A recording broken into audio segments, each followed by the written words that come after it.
శుక్లాంబరధరం విష్ణుం శశివర్ణం చతుర్భుజం ప్రసన్నవదనం ధ్యాయేత్ సర్వవిఘ్నోపశాంతయే అని స్వామివారి నమస్కారం చేసుకుని మన వ్యాస భాగవతంలో కొన్ని వారాలుగా ఋతుపాఖ్యానం చూసుకుంటూ వస్తూ ఉన్నాము. ఋతుపాఖ్యానంలో ప్రధానంగా తత్వమసి ఉపదేశం ఉన్నది అని మనం అనుకుంటూ వచ్చాము. ఇవాళ చాలా ఫోకస్డ్గా కథ అన్న పాత్రను తీసి పక్కన పెట్టి అందులో పదార్థాన్ని మాత్రము మనము విచారణ చేద్దాము. అందుకని ఉన్న చాప్టర్స్లో 16వ అధ్యాయం దగ్గర నుంచి 23వ అధ్యాయం వరకు ఉంటాయి మనకు ఈ విషయాలన్నీ. అయితే కథతో పాటుగా ఉంటాయి. కథ తీసి పక్కన పెట్టేసరికి ఒక 4 అధ్యాయాల్లో ప్రధానంగా ఈ విషయము, ఈ వస్తువు గురించి చెప్తూ వచ్చారు మన వ్యాసుల వారు. దాన్ని ఫోకస్డ్గా చూద్దాము. ఇంతకీ మునులకు తెలిసిన విషయం ఏమి అంటే, అది నువ్వే అని వాళ్ళు తెలుసుకున్నారు. వాళ్ళు అది నేనే అని తెలుసుకుని అది నువ్వే అని ఉపదేశం చేస్తూ ఉంటారు. అది నేనే అని తెలుసుకుని మన మునులు మననాత్ ఈ విషయాన్ని వాళ్ళు గ్రహించి తెలుసుకున్న ఆ మౌనాన్ని, శబ్దాలన్నీ ఎక్కడ ఆగిపోతాయో ఆ తర్వాత మిగిలిపోయే పరమార్థం ఏమున్నదో ఆ మౌనము, దాన్ని వాళ్ళు మౌనంగానే తెలుసుకుని, మౌనంలోనే తెలుసుకుని మనకు కానీ మనం వేరేగా అర్థం చేసుకోలేం కాబట్టి మాటల్లో ఉపదేశం చేస్తారు. ఇప్పుడు ఇక్కడ చేస్తున్న ఉపదేశం అంతా మనకే మన ఋషులు చేస్తూ ఉన్న ఉపదేశము. మనం ఎవరు అని చెప్తూ ఉంటారు. అది చూస్తూ వెళ్దాము. నా అలం వయం తే మహిమ అనువర్ణనే యః దేవవర్యః అవతతార మాయయా వేనాంగజాతస్య చ పౌరుషాణి తే వాచస్పతీనామపి బిభ్రముః ధియః. ఇక్కడ కూర్చుని వింటున్న వాళ్ళ కోసం డైరెక్ట్గా చెప్తున్నారు. నేను కూడా అట్లానే డైరెక్ట్గా మీకే చెప్తున్నాను. మీరింతకీ ఎవరు? ఇక్కడ కూర్చున్న మీరు అదే తత్వం అయి ఉన్నారు. తత్ పదార్థం ఏదున్నదో అది త్వం అసి, నువ్వే అయి ఉన్నావు. నీ మహిమ అంటే నీ వ్యాప్తిని అనుసరించి దాన్ని వర్ణించడము అలం నా కుదిరేది కాదు. ఎందుకు అంటే అది విశ్వవ్యాపకమై ఉన్నది. విశ్వం అంటే సర్వం అని అర్థం. సర్వవ్యాపకత్వం కలిగి ఉండడము ఆత్మ లక్షణము. అది నువ్వై ఉన్నావు. అయితే ఇప్పుడు ఇక్కడ ఎందుకు కూర్చునిది వింటూ ఉన్నావు నువ్వు అంటే,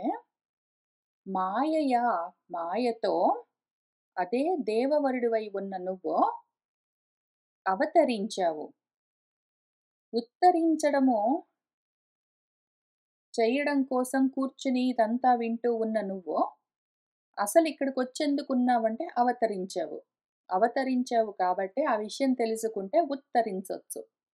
అవ అంటే కిందికి, ఉత్ అంటే పైకి. తరించడం అంటే రావడం అని అర్థం. కిందికి వచ్చిన నువ్వు ఇప్పుడు పైకి వెళ్ళడం కోసం వింటూ ఉన్నావు కాబట్టి నీకు చెప్తూ ఉన్నాము, ఒక మాట విను. వేనాంగ జాతుడివి నువ్వు.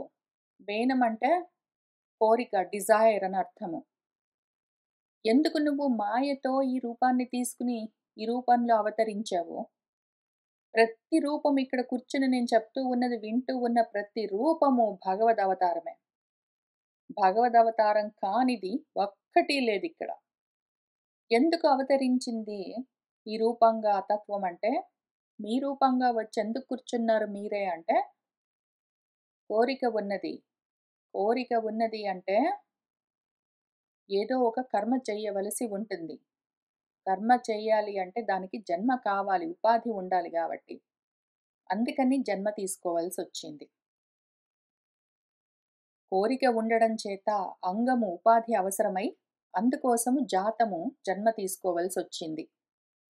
ఈ జన్మ తీసుకుని మీరిక్కడ ఈ పురంలో ఉన్నారు. పురిసేతే ఇతి అని మీరు పురుష స్వరూపము, విరాట్ పురుషుడు అని పిలుస్తారు, పరమ పురుషుడు అని పిలుస్తారు. అది మీ స్వరూపము. అందులోని పౌరుషము అంటే పురుష లక్షణం ఏదున్నదో తత్వము అది మీదే అయి ఉన్నది.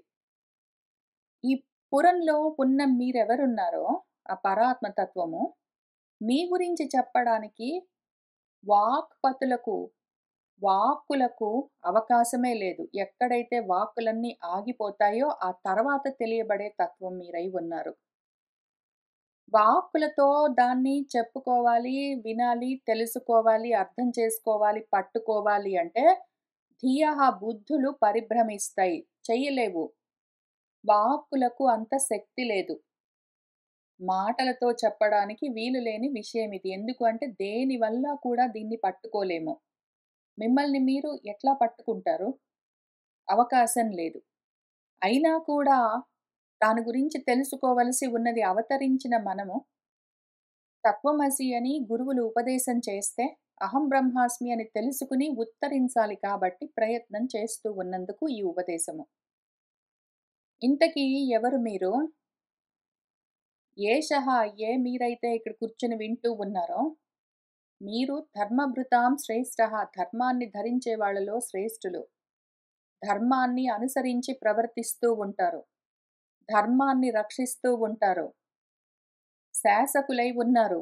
మీ వల్లే ఈ ప్రపంచమంతా నడుస్తూ ఉన్నది. ఈ జగత్ దానిలోని ధర్మాలన్నీ ఎందుకున్నాయి అంటే మీ వల్లే, మీకోసమే, మీ నుంచి వచ్చాయి. వాటిని మీరే పరిరక్షిస్తూ ఉంటారు. ఎందుకిదంతా జరుగుతూ ఉంది అని మీరెప్పుడైనా క్వెషన్ చేసుకుంటూ ఉంటే కూర్చొని ఆలోచన చేసుకోండి. ఏదైనా సరే ధర్మం అంటే కర్మ జరుగుతూ ఉన్నది ఎందుకు అంటే మీరు చేస్తూ ఉన్నారు కాబట్టి. ఏవి నాకీ కర్మ? ఎందుకు ఈ కర్మ పట్టింది అంటే మీకు ఆ కోరిక ఉన్నది కాబట్టి. అంతా మీ వల్లే. అదంతా మీరే అయి ఉన్నారు. ఆ విషయం మర్చిపోవడానికి వీల్లేదు. మీరే రకరకాలుగా లోకపాలకుల రూపాలను ఆయా సమయాల్లో ధరించి, ఆయా కర్తవ్యాలను, కర్మలను చేస్తూ ఉంటారు. ఒక్కొక్కసారి భూదేవంత సహనంతో ఉంటారు. అన్నింటిని ధరిస్తూ ఉంటారు. ఒక్కొక్కసారి కాలాగ్ని రుద్రుడై మహాకోపంతో ఉంటారు. ఒక్కొక్కసారి అన్నప్రదాతలై ఉంటారు. ఒక్కొక్కసారి జ్ఞానోపదేశం చేస్తూ ఉంటారు. ఒక్కొక్కసారి ఆయా కాలాల్లో ఏ ఏ కర్మలు జరగాలో వాటిని చేస్తున్నదెవరింతకీ? మీరే. అవేంటో జరుగుతున్నాయి గాదు. మీరు చేస్తూ ఉన్నారు కాబట్టే, ఆయా రూపాలు మీరు ధరించి ఆయా కర్మలు చేస్తున్నారు కాబట్టే అవి జరుగుతూ ఉన్నాయి. మీరు లేకపోతే కర్మలు జరగవు.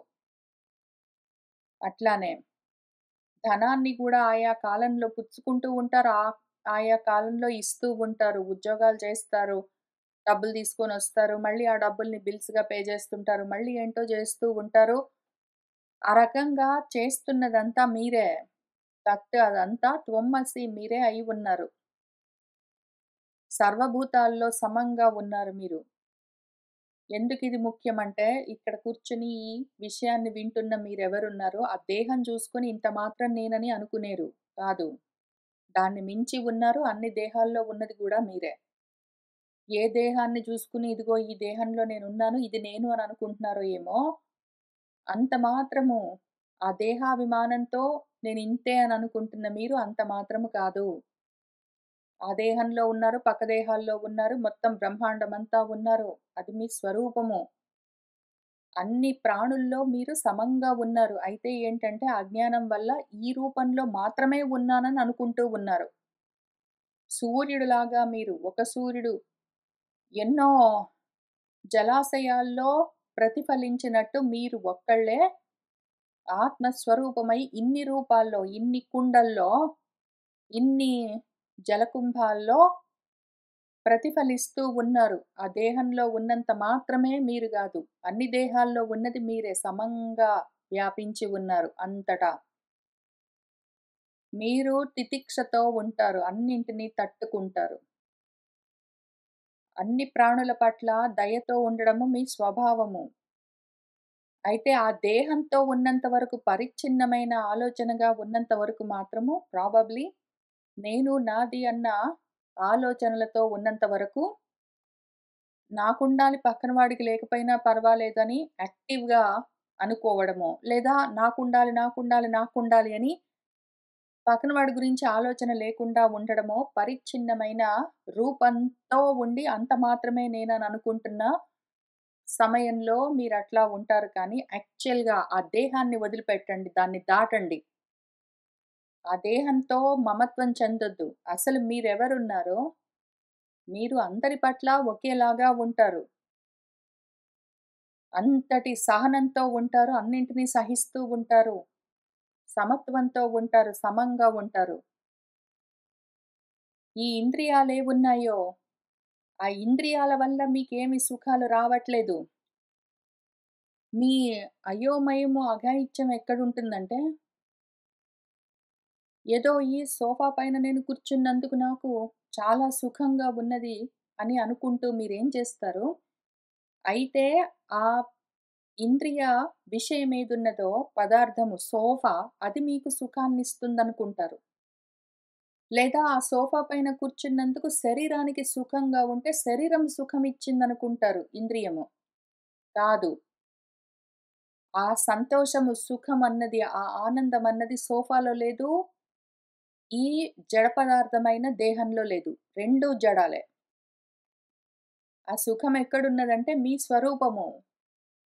మీరే ఆ ఇంద్రియం ద్వారా ఆ పదార్థంలో నుంచి ఈ సుఖాన్ని అనుభవిస్తూ ఉన్నాను అన్న ఆలోచనతో ఉంటారు. ఆ రకంగా ఎప్పుడెప్పుడైతే ఈ దేవమేదున్నదో మన దేవే అవర్షతి అని ఇక్కడ చెప్తూ ఉన్నది. ఇంద్రియాలు దేవతలు ఎప్పుడైనా సరే మనకు ఆధ్యాత్మికంగా. ఇంద్రియాలు ఆ దేవతలు ఎప్పుడైతే మనకు ఆ సుఖాన్ని వాటంతట అవి ఇవ్వలేవో అవి ఓన్లీ గ్రహాలు. అవి ఆత్మతత్వాన్ని గ్రహించి ప్రతిఫలిస్తూ ఉంటాయి మాత్రమే. అసలొస్తున్నదెక్కడి నుంచి ఆనందము మీ వల్లే. అసౌ ఏ మీరైతే ఉన్నారో మీరే మొత్తం అన్నింటికి తృప్తిని కలిగిస్తూ ఉంటారు. మీరు ఆనంద స్వరూపమై ఉండడం చేత మీ వల్లే అన్నింటికి తృప్తి. ఎవరికి ఎక్కడ ఏ విషయంలో తృప్తి కలుగుతూ ఉన్నా సరే మీ వల్లే. ఆ పదార్థాల వల్ల గాదు, ఆ ఇంద్రియాల వల్ల కూడా కాదు. మీరిక్కడ కూర్చొని వింటున్న ఎవరున్నారో, ఆ దేహాన్ని దాటి చూడడం తెలుసుకుంటూ ఉన్న మీరెవరున్నారో, అటువంటి మీకు చేస్తూ ఉన్న ఉపదేశమిది. మీది అవ్యక్తమైన వర్త్మ. మీ మార్గము అవ్యక్తము. మీరే, మీరే, మీరే అని అప్పటినుంచి చెప్తున్నాను ఇన్ని శ్లోకాలుగా. అయితే ఎంతసేపు ఆ దేహం దగ్గరే ఆగుతుంటుంది మనసు. మీ బుద్ధి అక్కడి నుంచి వ్యాపించట్లేదనుకోండి. దాన్ని మీరు జ్ఞానంతో వ్యాప్తి చేస్తేనే తెలుస్తూ ఉంది ఈ విషయము. ఆత్మ యొక్క మార్గము, ఆత్మ ఎట్లా ఉంటుంది, ఏమి చేస్తుంది అని తెలుసుకోవడము అవకాశం లేని విషయము. అది అవ్యక్తం, అది వ్యక్తం కాదు. బయటబడి తెలియదు. దాని కార్యాలు, కర్మలన్నీ కూడా నిగూఢంగా ఉంటాయి. అయితే ఎట్లా బయటబడతాయంటే దేహాల్లో నుంచి ఏవో కర్మలు చేస్తున్నట్టు బయటపడుతూ ఉంటుంది గానీ, అసలు ఎవరి వల్ల ఈ కర్మలు జరుగుతూ ఉన్నాయో ఆ ఆత్మతత్వము తెలియబడదు. ఆ ఆత్మ అంటే మీరు. మీ యొక్క మేధస్సు మీరు ఎంత అర్థం చేసుకోగలరంటే అది గంభీరము. ఇక్కడ కూర్చొని నేను చెప్తున్నాను మీనా అన్న ఉపాధిలో నుంచి వస్తున్న ఈ శబ్దాలను మీరు మీ మీ ఉపాధులన్న ఏ రూపాలున్నాయో వాటి చెవుల నుండి పట్టుకుంటున్నాము, బుద్ధులతో తెలుసుకుంటున్నామని అనుకుంటున్నారు గానీ, ఆత్మగా ఉన్నది ఈ రూపంలో, ఈ మీనా రూపంలో, ఇక్కడ కూర్చొని వింటున్న మీ రూపాల్లో ఉన్నది మొత్తం ఒకటే ఆత్మ. అది దానికి అర్థమవ్వడము, దాని జ్ఞానము అఖండము. అది గంభీరము. అది అనంతము. అది దాని ధనాన్ని ఎప్పుడూ గోపనం చేస్తూ ఉంటుంది. దాని ధనమేమి సతచిత్ ఆనందమని చెప్తారు. దాని స్వరూప లక్షణాలని ఎక్కడెక్కడ చెప్తూ వస్తారో, వాటిని అది జారిపోనివ్వకుండా నిలబెట్టి ఉంచుతుంది కాబట్టే దాన్ని అచ్యుతము అంటే మిమ్మల్ని అచ్యుతమని పిలుస్తారు. అనంత మాహాత్మ్య గుణైక ధామ అనంతమైన అంతులేని మహత్తుగా వ్యాపిస్తూ ఉన్న, మీలో గుణాలుగా ప్రవర్తిస్తూ ఉన్న ఏ తత్వాలున్నాయో వాటన్నింటికి మీరొక్కళ్ళు ఆధారమై ఉన్నారు. మీరు లేకపోతే మీ దేహాలు లేవు, మీ ఇంద్రియాలు లేవు, మీ గుణాలు లేవు, వాక్కులుగా, ఆలోచనలుగా మీ వ్యాప్తి లేదు. అయితే సంవృతాత్మ తెలియబడకుండా కప్పబడి ఉన్నది. మీ స్వరూపము మీకే తెలియబడకుండా కప్పబడి ఉన్నది. మీరసలెవరు? మీ తత్వమేమి? మీ స్వరూప లక్షణమేమి? దురాసదము దాన్ని చేరడం కష్టము. మిమ్మల్ని మీరు చేరలేరు. ఎందుకు అంటే మీరు వేరుగా లేరు. మిమ్మల్ని మీరు చేరడానికి మీకు మీరు వేరుగా లేరు. దుర్విషహ మిమ్మల్ని మీరు సహించడం, తట్టుకోవడం అవన్నీ గూడా జేయడానికి ఏమీ లేదు. రెండోది లేదు. ద్వితీయం లేదు. ఆసన్నోపి విదూరవత్ మీరు మీకు అత్యంత సమీపంగా ఉన్నా గూడా అనాత్మలతో కూడి ఉన్నారు. ఆ దేహాన్ని జూసుకుని ఇది నేను అనుకుంటారు ఎంతసేపు గాబట్టి, మీకు మీరు దూరమైపోయి ఉన్నారు. అందుకనే ఇంత ఉపదేశం జేయవలసొస్తుంటుంది మాటి మాటికి మన గురువులకు. అరణి నుంచి అగ్ని ప్రజ్వరిల్లుతూ ఉన్నట్టు, మీరు ఏ దేహం జూసుకుని నేను అంటున్నారో, అందులో నుంచి బయటబడి తెలుస్తూ ఉన్నదంతా మీరే. ఆత్మస్వరూపంగా, ఆత్మజ్యోతిగా. అంతహ, లోపల, బహిః, బయట అని చూస్తూ ఉన్నవన్నీ ఎందుకట్లా మనం చూస్తూ ఉంటాము అంటే, భేదంతో ఉంటాం గాబట్టి లోపల, బయట అని చూస్తూ ఉన్న మనము, చారణలు చరించేవేవున్నాయో ప్రాణాలు, ఇంద్రియాలు, ఆలోచనలు వాటి ద్వారా బయట జరుగుతూ ఉన్న వాటిని, లోపల జరుగుతూ ఉన్న వాటిని తెలుసుకుంటూ ఉన్నదెవరు మళ్ళీ మీరే. బయట జగత్తులో జరుగుతూ ఉన్నవన్నీ చారణులంటే చరిస్తూ ఉన్న ఇంద్రియాలతో, కళ్ళతో బయట జరుగుతూ ఉన్నవన్నీ చూస్తూ, చెవులతో బయట జరుగుతూ ఉన్నవన్నీ వింటూ, అదే విధంగా మిగిలిన అవయవాలతో బయటివన్నీ తెలుసుకుంటూ, మళ్ళీ అదే చరిస్తూ ఉన్న ఆలోచనలతో, ఇంద్రియాలతో మీ మనస్సులోని ఆలోచనలు, మీ బుద్ధిలోని ప్రత్యయాలను తెలుసుకుంటూ ఉన్నది ఎవరు? తెలుసుకుంటూ ఉన్న జ్ఞాత ఎవరు? ఇవన్నీ జ్ఞేయ పదార్థాలు. మీ మనసు, బుద్ధి, మీ ఇంద్రియాలు, మీ దేహము, ఈ బయట ప్రపంచము, ఇవన్నీ గూడా జ్ఞేయ పదార్థాలు. అస్సలు జ్ఞాత తెలుసుకుంటూ ఉన్నదెవరు? మీరే. ఆ జ్ఞాత మీరే. ఆత్మ. అది మీ స్వరూపము. మీరు అన్ని దేహాల్లో ప్రాణవాయువులుగా ప్రసరిస్తూ ఉన్నారు. ఆ దేహం జూసుకుని ఇదిగో ఇది నేనని అనుకుంటున్నారు కాదు. ఆ దేహం జూసుకొని మాటిమాటికి ఏదో ఒక చొక్కాలాగానో ఏదో ధరించారు దాన్ని. అయితే మీరు ఆ చొక్కాలాగా ధరించిన ఉపాధి పైన ధరించిన ఏవో వస్త్రాలవన్నీ చూసుకుంటారు, ఆభరణాలు జూసుకుంటారు. దానికేదో ఒక రూపం ఉంటుంది. దానికేదో నామం ఉంటుంది. అది నేననుకుంటున్నారు కాదు. ఆ దేహము మీరు ధరించిన చొక్కాలాగా ఉంటుంది. అన్ని దేహాల్లో మీరెక్కడ గూర్చొని ఊపిరి పీలుస్తూ, వదులుతూ ఉన్నారో ఆ ప్రాణవాయువులతో సహా, మీ పక్కన గూర్చొని ఊపిరి పీలుస్తూ, వదులుతూ ఉన్న వాళ్ళలోని ప్రాణవాయువులతో సహా మొత్తం అంతా మీరే అయి ఉన్నారు. ఊరికే ఉదాసీనంగా, సాక్షి మాత్రంగా చూస్తూ ఉంటారు. ఆ దేహం మీరు గాదు. ఆ ఇంద్రియాలు మీరు గాదు. ఆ మనోబుద్ధులు మీరు గాదు. దేహేంద్రియ మనోబుద్ధుల సంఘాతము మీ ఉపాధి అంత మాత్రమే. ఆ విధంగా దేహేంద్రియ మనోబుద్ధులుగా సంఘాతంగా ఉన్న ఉపాధులు ఎక్కడెక్కడ ఉన్నాయో అవన్నీ కూడా మీరే తగిలించుకున్న చొక్కాలు. అన్ని చొక్కాల్లో మీరు సర్వవ్యాపకంగా, సమానంగా వ్యాపించి ఉన్నారు. మీకు స్వపర భేదాలు లేవు. నా వాళ్ళు, పరులు అన్న భేదం మీకు లేదు. ఎందుకు అంటే మీరే అంతటా వ్యాపించి ఉన్నారు కాబట్టి. అది మీ ధర్మము. ఆత్మ ధర్మమేమి అంతటా ఒకే విధంగా వ్యాపించి ఉండడము. అన్నిట్లో సమానంగా ఉండడము. ఎందుకు దేవుడికి నా మీద ఇంత కోపము? దేవుడు నాకెందుకిన్ని పరీక్షలు పెడుతున్నాడు అని మీరు ప్రశ్నలడిగినప్పుడల్లా ఆగి ఆలోచించండి. ఆ ప్రశ్నలు అడుగుతున్నది మీరే. కోపాలు ఉండడము, ప్రేమలు ఉండడము అంతా మీరే. మీరే సమంగా అన్ని రూపాల్లో నుంచి బయటపడుతూ ఉన్నారు వ్యక్తమై. బయట పడకుండా అవ్యక్తంగా అంతటా ఉన్నది మళ్ళీ మీరే. మీ చక్రము ఒక్క రకం చక్రం కాదు.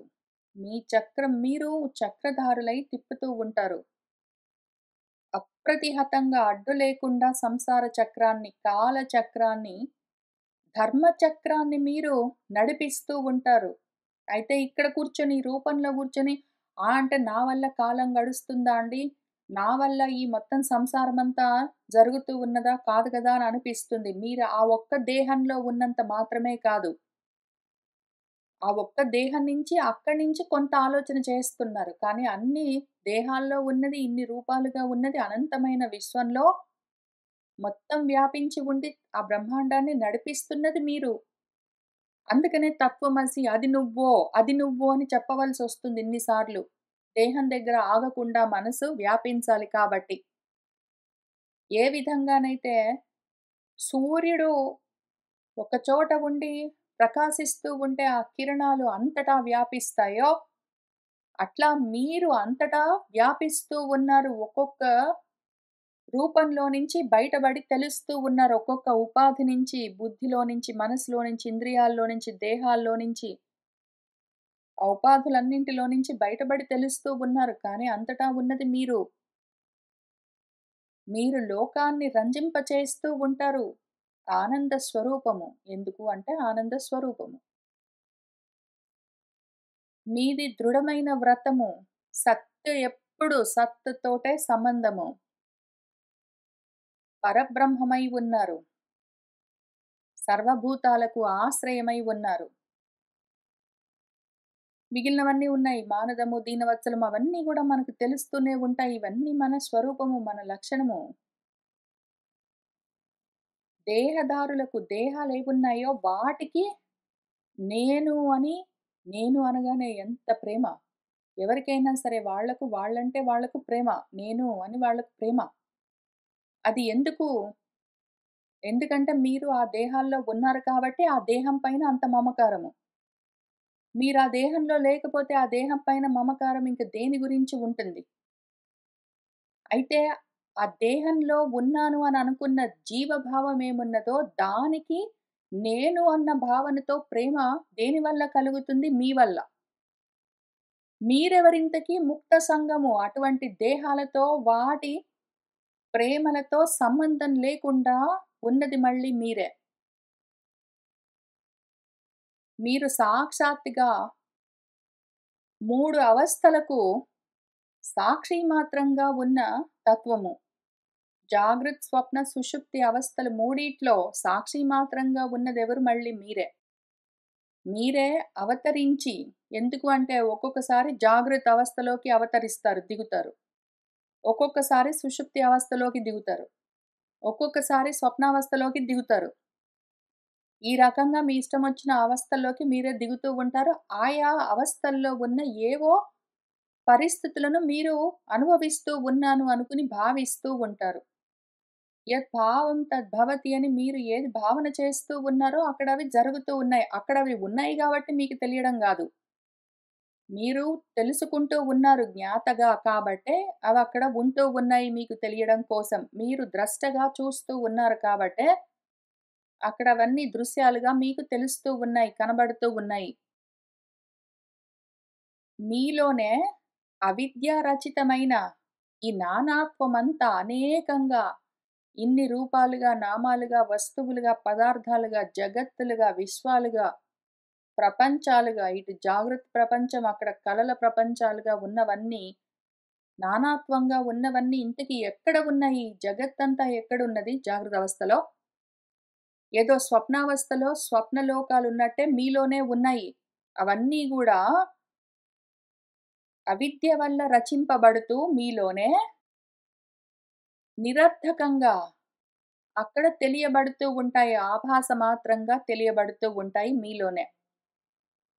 ఈ జాగృత అవస్థలో ఉన్న ఈ మొత్తం బ్రహ్మాండమంతా, విశ్వమంతా ఎక్కడుందంటే ఉన్నది గదండీ బయట అని అనుకునేరు కాదు. స్వప్నావస్థలో మీరు కలలు కంటూ ఉన్నప్పుడు, ఆ కలలన్నీ ఎక్కడి నుంచొచ్చాయి? ఎక్కడ ఉన్నాయి? ఎవరికి తెలుస్తున్నాయి? మీ నుంచే వచ్చాయి, మీలోనే ఉన్నాయి, మీకే తెలుస్తూ ఉన్నాయి. మీరు మేల్కొన్న తర్వాత మీలోనే లయమయ్యాయి. అట్లానే జాగృదవస్థలో కూడా ఈ మొత్తం జగత్తంతా మీ నుంచే వచ్చింది, మీలోనే ఉన్నది. మీరు చూస్తూ ఉంటే అది తెలుస్తూ ఉన్నది. మళ్ళీ మీరు ఈ జాగృదవస్థ అన్న కలలో నుంచి బయటపడితే మళ్ళీ అది మీలోనే లయమవుతుంది. ఉన్నది ఉన్నది అని అనిపిస్తున్నదంతా అవిద్య చేత రచింపబడ్డది. ప్రతీతమై ఉన్నట్టుగా కనిపిస్తున్నదంతా నిజంగా లేనిది. అది నిరర్థకమైంది. మీరు ఈ విధంగా భువనాలన్నింటినీ జాగృతావస్థలో ఏంటో జగత్తును, స్వప్నావస్థలో ఏంటో కలల ప్రపంచాలన్నింటినీ రచించుకుని, వాటన్నింటినీ కాపాడుకుంటూ ఉంటారు. మీరు కలగంటున్నంత సేపు, స్వప్నావస్థలో ఉన్నంత సేపు మీ కలలను మెయింటైన్ చేస్తూ ఉంటారు. జాగృతావస్థలో ఉన్నంత వరకు మళ్ళీ జగత్తుని మెయింటైన్ చేస్తూ ఉంటారు. వీటన్నింటికి మీరే నాథుడై ఉన్నాడు. మీరు కాక అధ వేరేది లేనే లేదు. ఆ రకంగా ఉన్న మీరు చాలా కర్మలు చేస్తూ ఉండి, ఒకానొక సమయంలో ఆ కర్మలను ఆపి, ఆత్మోపదేశాన్ని అమలమైన, నిర్మలమైన, శుద్ధమైన ఆత్మ జ్ఞానాన్ని, తత్ త్వమసి అన్న జ్ఞానాన్ని మీరు పుచ్చుకుని, చివరికి అహం బ్రహ్మ అస్మి అని పరంబ్రహ్మ స్థితిని చేరుకుంటారు. తత్వమసి అని చెప్పడం వరకే మొత్తం మన శాస్త్రాలు మనకు చేయగలిగిన ఉపకారము. అవి తత్వమసి అని మనకు చూపిస్తూ ఉంటాయి శాస్త్రాలన్నీ. వేదోపనిషత్తులు, అట్లానే పురాణేతిహాసాలన్నీ గూడా. ఈ విషయాన్ని తెలుసుకుని రకరకాల ఉపాయాలతో, యుక్తులతో, రకరకాల లాజిక్స్‌తో, ప్రమాణాలతో మనము అర్థం చేసుకుని అవును నిజమే, అహం బ్రహ్మాస్మి అని తెలుసుకోవలసి ఉంటుంది. వాళ్ళు చెప్తారు, కానీ అనుభవైక వేద్యమది. తెలిసినప్పుడు తెలుస్తుంది. ఈ జాగ్రత్తవస్థ కూడా స్వప్నమే అని తెలిసినప్పుడు, ఇందులో నుంచి మెలకువ జాగ్రత్తవస్థలో ఉన్నంత సేపు ఇది కల అని తెలియదు. మన శాస్త్రాలు చెప్తాయి, మనం వింటాం కానీ, మనం ఎప్పుడైతే ఈ దేహాన్ని దాటి వ్యాపిస్తూ వెళ్ళామంటే, ఎంతగా వ్యాపించాలంటే పూర్తిగా ఆశాంతం వ్యాపించినప్పుడు, ఎక్కడైతే ఇంకా వ్యాప్తి లేదో ఆగిపోతుందో, ఎక్కడైతే ఇంకా వాక్కు లేదో ఆగిపోతుందో, ఎక్కడైతే ఆలోచన లేదో ఇంకా అది కూడా సద్దుమణిగిందో, అన్నీ ఎక్కడ లయమైపోతాయో అక్కడి దాకా వెళ్ళి ఆగితే, అప్పుడు ఇందులో నుంచి ఈ కలలో నుంచి మనము మేల్కుంటాము. ఆ మేల్కున్నప్పుడు ఇవన్నీ మళ్ళీ మనలోనే లయమై ఉన్నట్టుగా మనకప్పుడే తెలుస్తుంటుంది. అటువంటి నా స్థితిని నేను చేరుకున్నంత వరకు తత్వమసి అని మన శాస్త్రాలు మనకు ఉపదేశం చేస్తూనే ఉంటాయి. ఇవి బయట నుంచి మనకు గురువులు చేసే ఉపదేశాలు. మనకు లోపల నుంచి కూడా మన ఆత్మే ఉపదేశం చేస్తూ ఉంటుంది. దాన్ని కూడా మన వ్యాసుల వారు భగవానువాచ అని చూపిస్తారు. దాన్ని చూస్తూ వెళ్దాము. సుధియః సాధవః లోకే నరదేవా నరోత్తమాః న అభిద్రుహ్యంతి భూతేభ్యః యర్హి న ఆత్మ కళేవరం. సుధియః చక్కటి బుద్ధి కలిగిన వాళ్ళు, సాధువులు సన్మార్గంలో ఉన్నవాళ్ళు, నరోత్తములు నరులలో కూడా ఉత్తములు, భూతాల పట్ల, మిగిలిన ప్రాణుల పట్ల ద్రోహం చెయ్యడానికి ఇచ్చగించరు. ఎవ్వరికీ ద్రోహం చేయడానికి వాళ్ళు ఒప్పుకోరు. ఎందుకంటే వేరుగా ఏది లేదని తెలుస్తూ ఉంటుంది. అంతా నా స్వరూపమై ఉన్నాక నేను దేనికి ద్రోహం చేస్తాను అని తెలుసుకుంటూ ఉంటారు. ఏ ప్రాణికి అంటే మళ్ళీ వాళ్ళ సొంత దేహాలు గూడా ప్రాణులే మరి.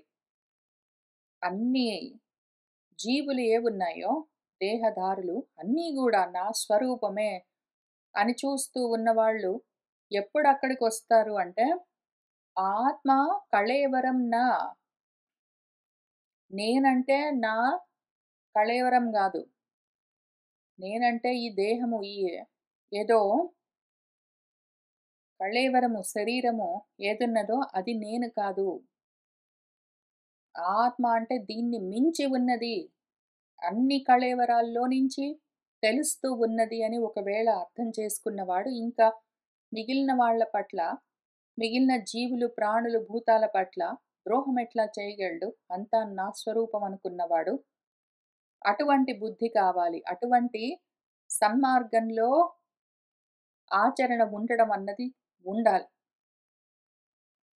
పురుషాః యది ముహ్యంతి త్వాదృశాః దేవ మాయయా శ్రమః ఏవ పరంజాతః దీర్ఘయా వృద్ధ సేవయా.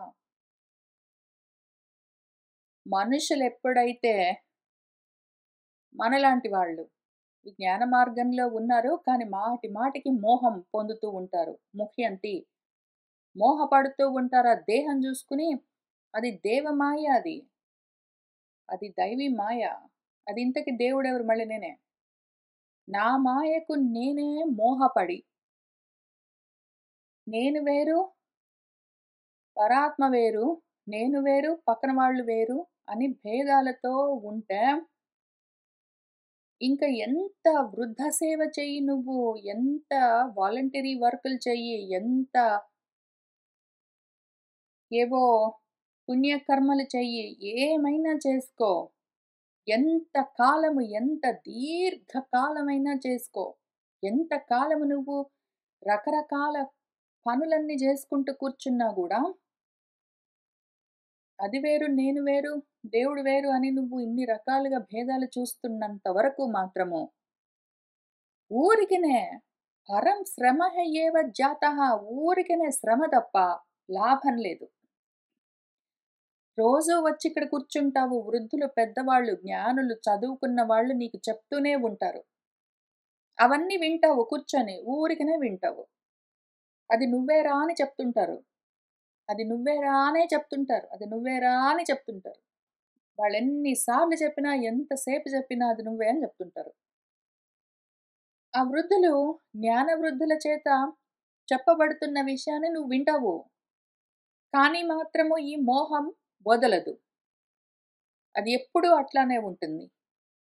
దాంతో నువ్వు ఎంత శ్రమపడి ఎన్నాళ్ళు విన్నా గూడా ఊరికినే శ్రమ, వ్యర్థ ప్రయత్నము, వృధా పరిశ్రమ తప్ప ఉపయోగం లేదు. మోహంలో నుంచి బయటపడేందుకు ప్రయత్నం నువ్వే చేసుకోవాలి.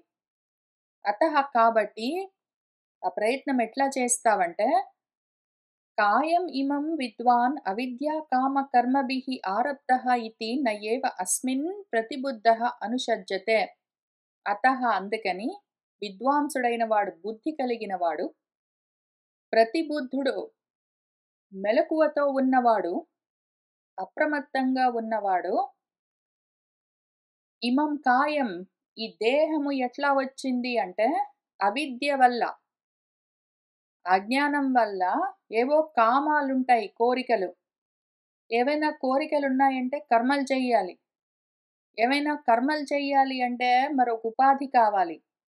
ఒక ఉపాధి కావాలంటే జన్మ గావాలి.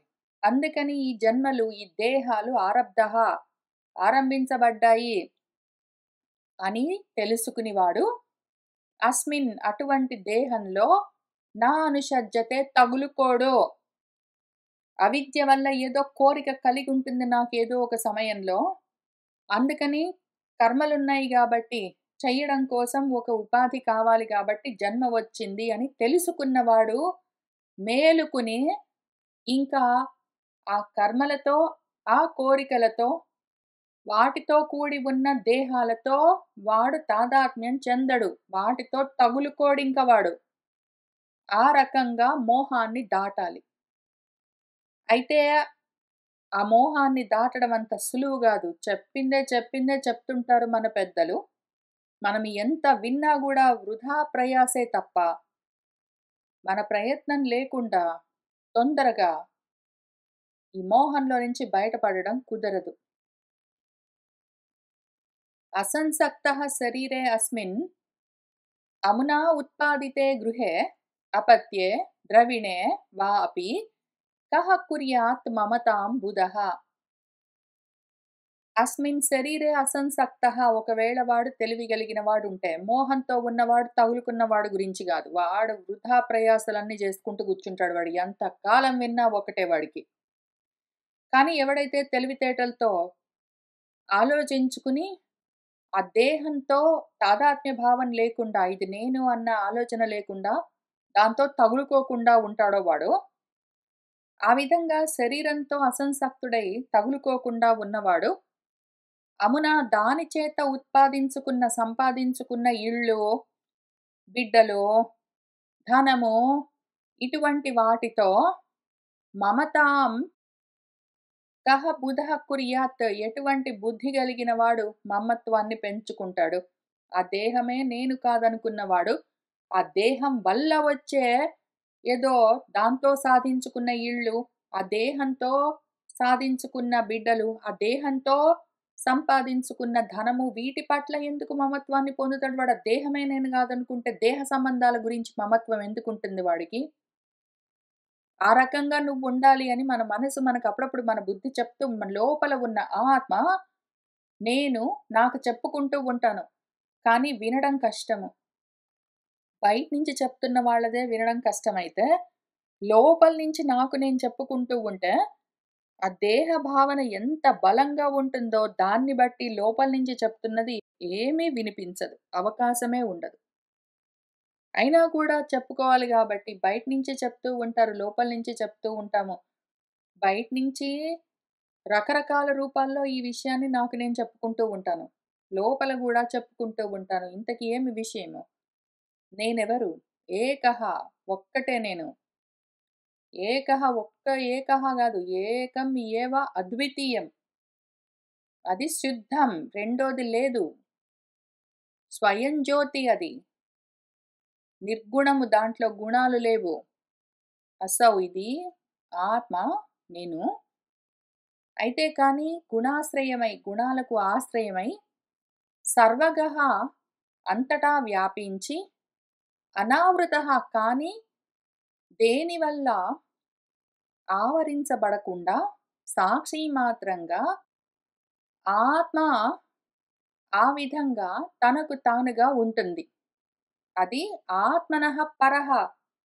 నేను అనుకుంటున్న ఈ దేహానికి, నేను అనుకుంటున్న ఏదో రూపానికి, నామానికి, అటువంటి వాటన్నింటికి, నేను అనుకుంటున్న అహంకారానికి, వాటన్నింటికి వేరుగా ఉంటాను నేను. ఈ దేహాన్ని చూపించి నేను అంటాం గదా! ఆ దేహానికి పరంగా ఉన్నాను నేను. నేను అని ఇట్లా చూపించి, ఆ పేరేదో చెప్పుకుంటాం గదా! ఆ పేరుకు కూడా పరంగా ఉన్నాము. నేను అన్న ఆలోచన ఏదున్నదో దానికి కూడా పరంగా ఉన్నాము. నేను అని ఏ అహంకారం పైకొచ్చి నేను అంటుందో దాన్ని కూడా మించి ఉన్నాము. ఆత్మగా నేను కాక రెండోది లేనే లేదు. నేను అన్నవన్నీ ఆభాసగా ఉంటాయి. ఏదో స్వప్నావస్థలో చూసిన కలలోని రూపాలలాగా. యః ఏవం సంతం ఆత్మానం ఆత్మస్థం వేద పూరుషః నా అజ్యతే ప్రకృతిస్థః అపి తద్గుణైః సహ మయి స్థితః. ఎవరైతే ఈ విధంగా ఉన్న ఆత్మను ఆత్మలోనే తెలుసుకుంటాడో, అటువంటి వాడు ప్రకృతిలో ఉండి ప్రవర్తిస్తూ ఉన్నా గూడా, కర్మలు చేస్తూ ఉన్నా గూడా, ఆ ప్రకృతితో గాని, ఆ గుణాలతో గాని తగులుకోడు. వాడు ఎందుకు అంటే నాలోనే ఉంటాడు వాడు.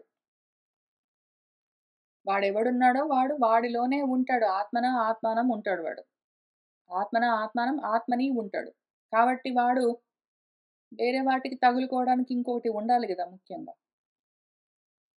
యః స్వధర్మేణ మాం నిత్యం నిరాసీః శ్రద్ధయాన్వితః భజతే శనకైః తస్య మనః రాజన్ ప్రసీదతి. ఎవరైతే స్వధర్మంగా, ఆత్మధర్మంగా నేను అని ఆత్మను తన స్వరూపాన్ని నిత్యము శ్రద్ధతో, ఫోకస్‌తో తెలుసుకోవడానికి ప్రయత్నం చేస్తాడో, అట్లా చెయ్యాలి అంటే ఆశలుండరాదు. కోరికున్నదంటే కర్మలు, కర్మలుంటే జన్మలు, జన్మలుంటే ఉపాధులు, ఉపాధులున్నాయంటే అదిగో నేను అన్న దేహ భ్రాంతులు ఉంటాయి. వీటన్నింటిని వదిలించుకోవాలంటే రూట్ కాజ్ ఆశ. దాన్నొక్కదాన్ని వదిలిపెట్టామంటే ఆశే లేకపోతే, కోరికే లేకపోతే కర్మలు లేవు, కర్మలు లేకపోతే జన్మలు లేవు, జన్మలు లేకపోతే ఉపాధి లేదు, ఉపాధి లేకపోతే నేనన్న భావన, దేహభ్రాంతి ఉండదు. అందుకని అక్కడ మొదలుబెట్టాలి. నెమ్మదిగా మనసుని ఆ విధంగా ఆత్మ దగ్గర లగ్నం చేస్తూ వెళ్ళాలి. ఆ రకంగా చేస్తే మనసు నెమ్మదిగా శాంతిస్తుంది. ఆశలున్నంత వరకు అది పరిగెడుతూ ఉంటుంది. ఎప్పుడైతే అవి ఆగిపోయాయో అప్పుడు ఉపశమిస్తుంది. అప్పుడు మనసు లయమవుతుంది. మనసున్నంత వరకు అది జగత్తులన్నీ సృష్టిస్తుంటుంది. పరిత్యక్త గుణః సమ్యక్ దర్శనః విశదాశయః శాంతిం మే సమవస్థానం బ్రహ్మ కైవల్యం అశ్నుతే. ఎవరైతే గుణాలన్నింటినీ దాటి ఉంటాడో, ఆత్మ దర్శనం చేస్తాడో, వాడికి స్పష్టంగా తెలుస్తూ ఉంటాడో, అటువంటి వాడు కేవల స్థితి, బ్రహ్మము, సమస్థితి, శాంతి స్థానము అని ఎన్నో పేర్లు పెట్టి పిలుస్తారు. దాన్ని అశ్నుతే పొందుతాడు. ఉదాసీనం ఇవ అధ్యక్షం ద్రవ్య జ్ఞాన క్రియాత్మనాం కూటస్థం ఇవ ఆత్మానం యః వేద ఆప్నోతి శోభనం. ఏం చెయ్యాలి అందుకు అంటే ఉదాసీనంగా ఉండు. అన్నింటికి పైన ఉండు. వేటికి తగులుకోకు. ఊరికినే అధివసించి సాక్షి మాత్రంగా ఉండు. వేటికి అంటే ద్రవ్యాలు, జ్ఞానాలు, క్రియలు అని ఏవో ఉంటాయి. ద్రవ్యమయమైన పోని దేహాలు అనుకుందాము. పంచభూతాలన్నా ద్రవ్యాలతో తయారైన దేహాలు.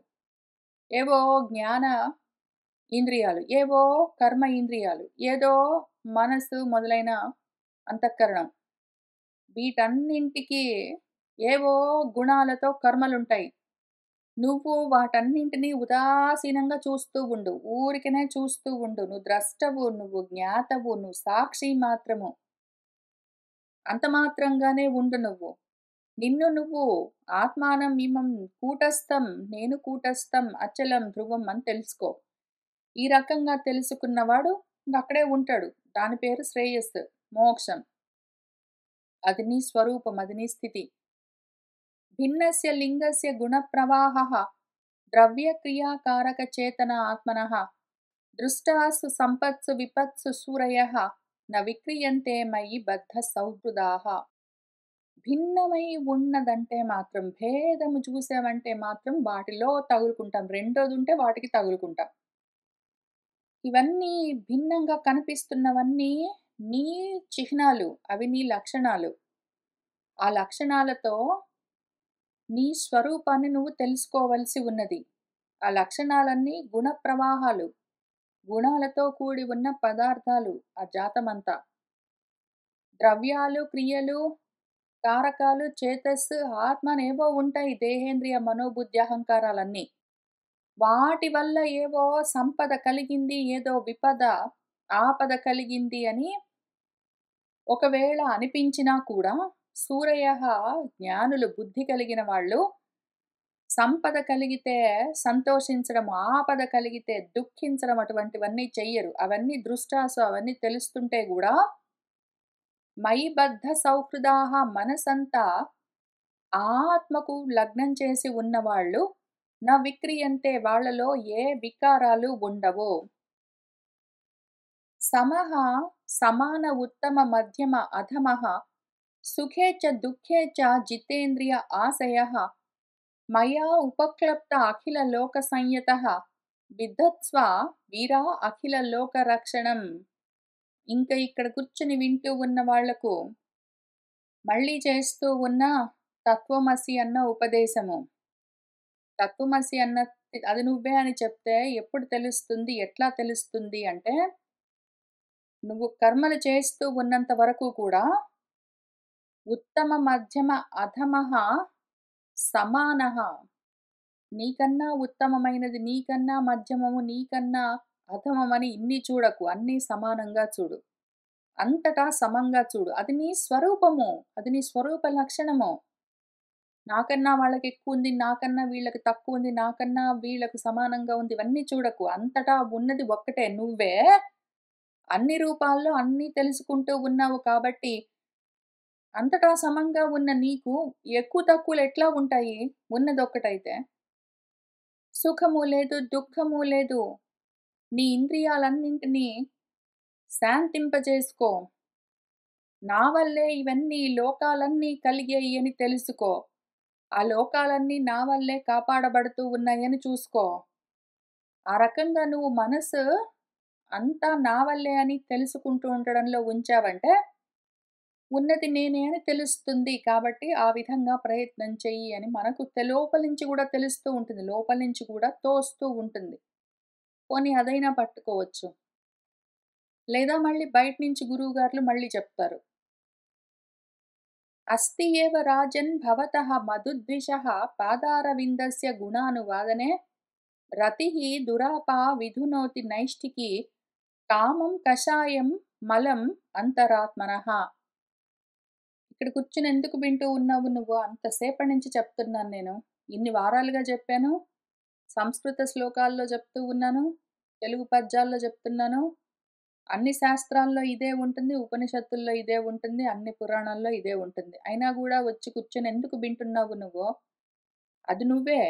ఆ విషయం మాత్రం మారదు. నువ్వు విన్నా మారదు. నువ్వు వినకపోయినా మారదు. నువ్వు అవుననుకున్నా మారదు. నువ్వు కాదనుకున్నా మారదు. ఉన్నదంతా ఒకటే, అది నువ్వే. తత్వమసి. అయితే కానీ ఇక్కడ కూర్చొని వింటున్నావు గాబట్టి నీకు చెప్తున్నాను. ఈ మమత్వం ఏదున్నదో, ఎందుకు నీకీ మమత్వము? ఎందుకు నీకీ మమత్వము అని చెప్తున్నదేదున్నదో, అది మధుద్వేషి. మమత్వాన్ని ద్వేషించే మమకారం లేదు, ఎందుకంటే అహంకారం లేదు. అహంకారం అని దేహాభిమానంతో అహంకారం లేకపోయేసరికి, అహంకర్తాభావం లేకపోయేసరికి దేహంతో అభిమానం ఉండదు. దేహంతో అభిమానం లేకపోతే, దేహం వల్ల వచ్చిన ధనాలు, గృహాలు వాటన్నింటి పైన కూడా మమత్వం ఉండదు. ఆ రకంగా లేకుండా ఉండడము ఎట్లా అని ఎవరైనా చెప్తూ ఉంటే, దాన్ని అనుసరించి వాళ్ళు చెప్తూ ఉన్న విషయాలను వినడం పైన నీకు నిష్ఠ ఉన్నది, రతి ఉన్నది. అదే యాక్చువల్‌గా దురాపము మామూలుగా రాదు. ఎంతమంది వింటూ ఉన్నారు ఇప్పుడు మనం చదువుకుంటున్న దాన్ని. మన ఇంట్లోనే ఒక్కొక్కళ్ళ ఇంట్లలో ప్రాబబ్లీ ఇద్దరు, ముగ్గురు, నలుగురు, ఐదుగురు మనుషులు ఉండే ఉంటారు. ఎంతమంది దీన్ని వింటున్నారు మీతో పాటు? ప్రాబబ్లీ మీరొక్కళ్ళు కూర్చొని వింటూ ఉన్నారు. ఎందుకు? ఎందుకు అంటే ఇటువంటి రతి, ఈ విషయాన్ని తెలుసుకోవాలన్న నిష్ఠ, దురాపము ఈజీగా తొందరగా అందరికీ ఉండదు. పొందడం కష్టము. కానీ మీకున్నది.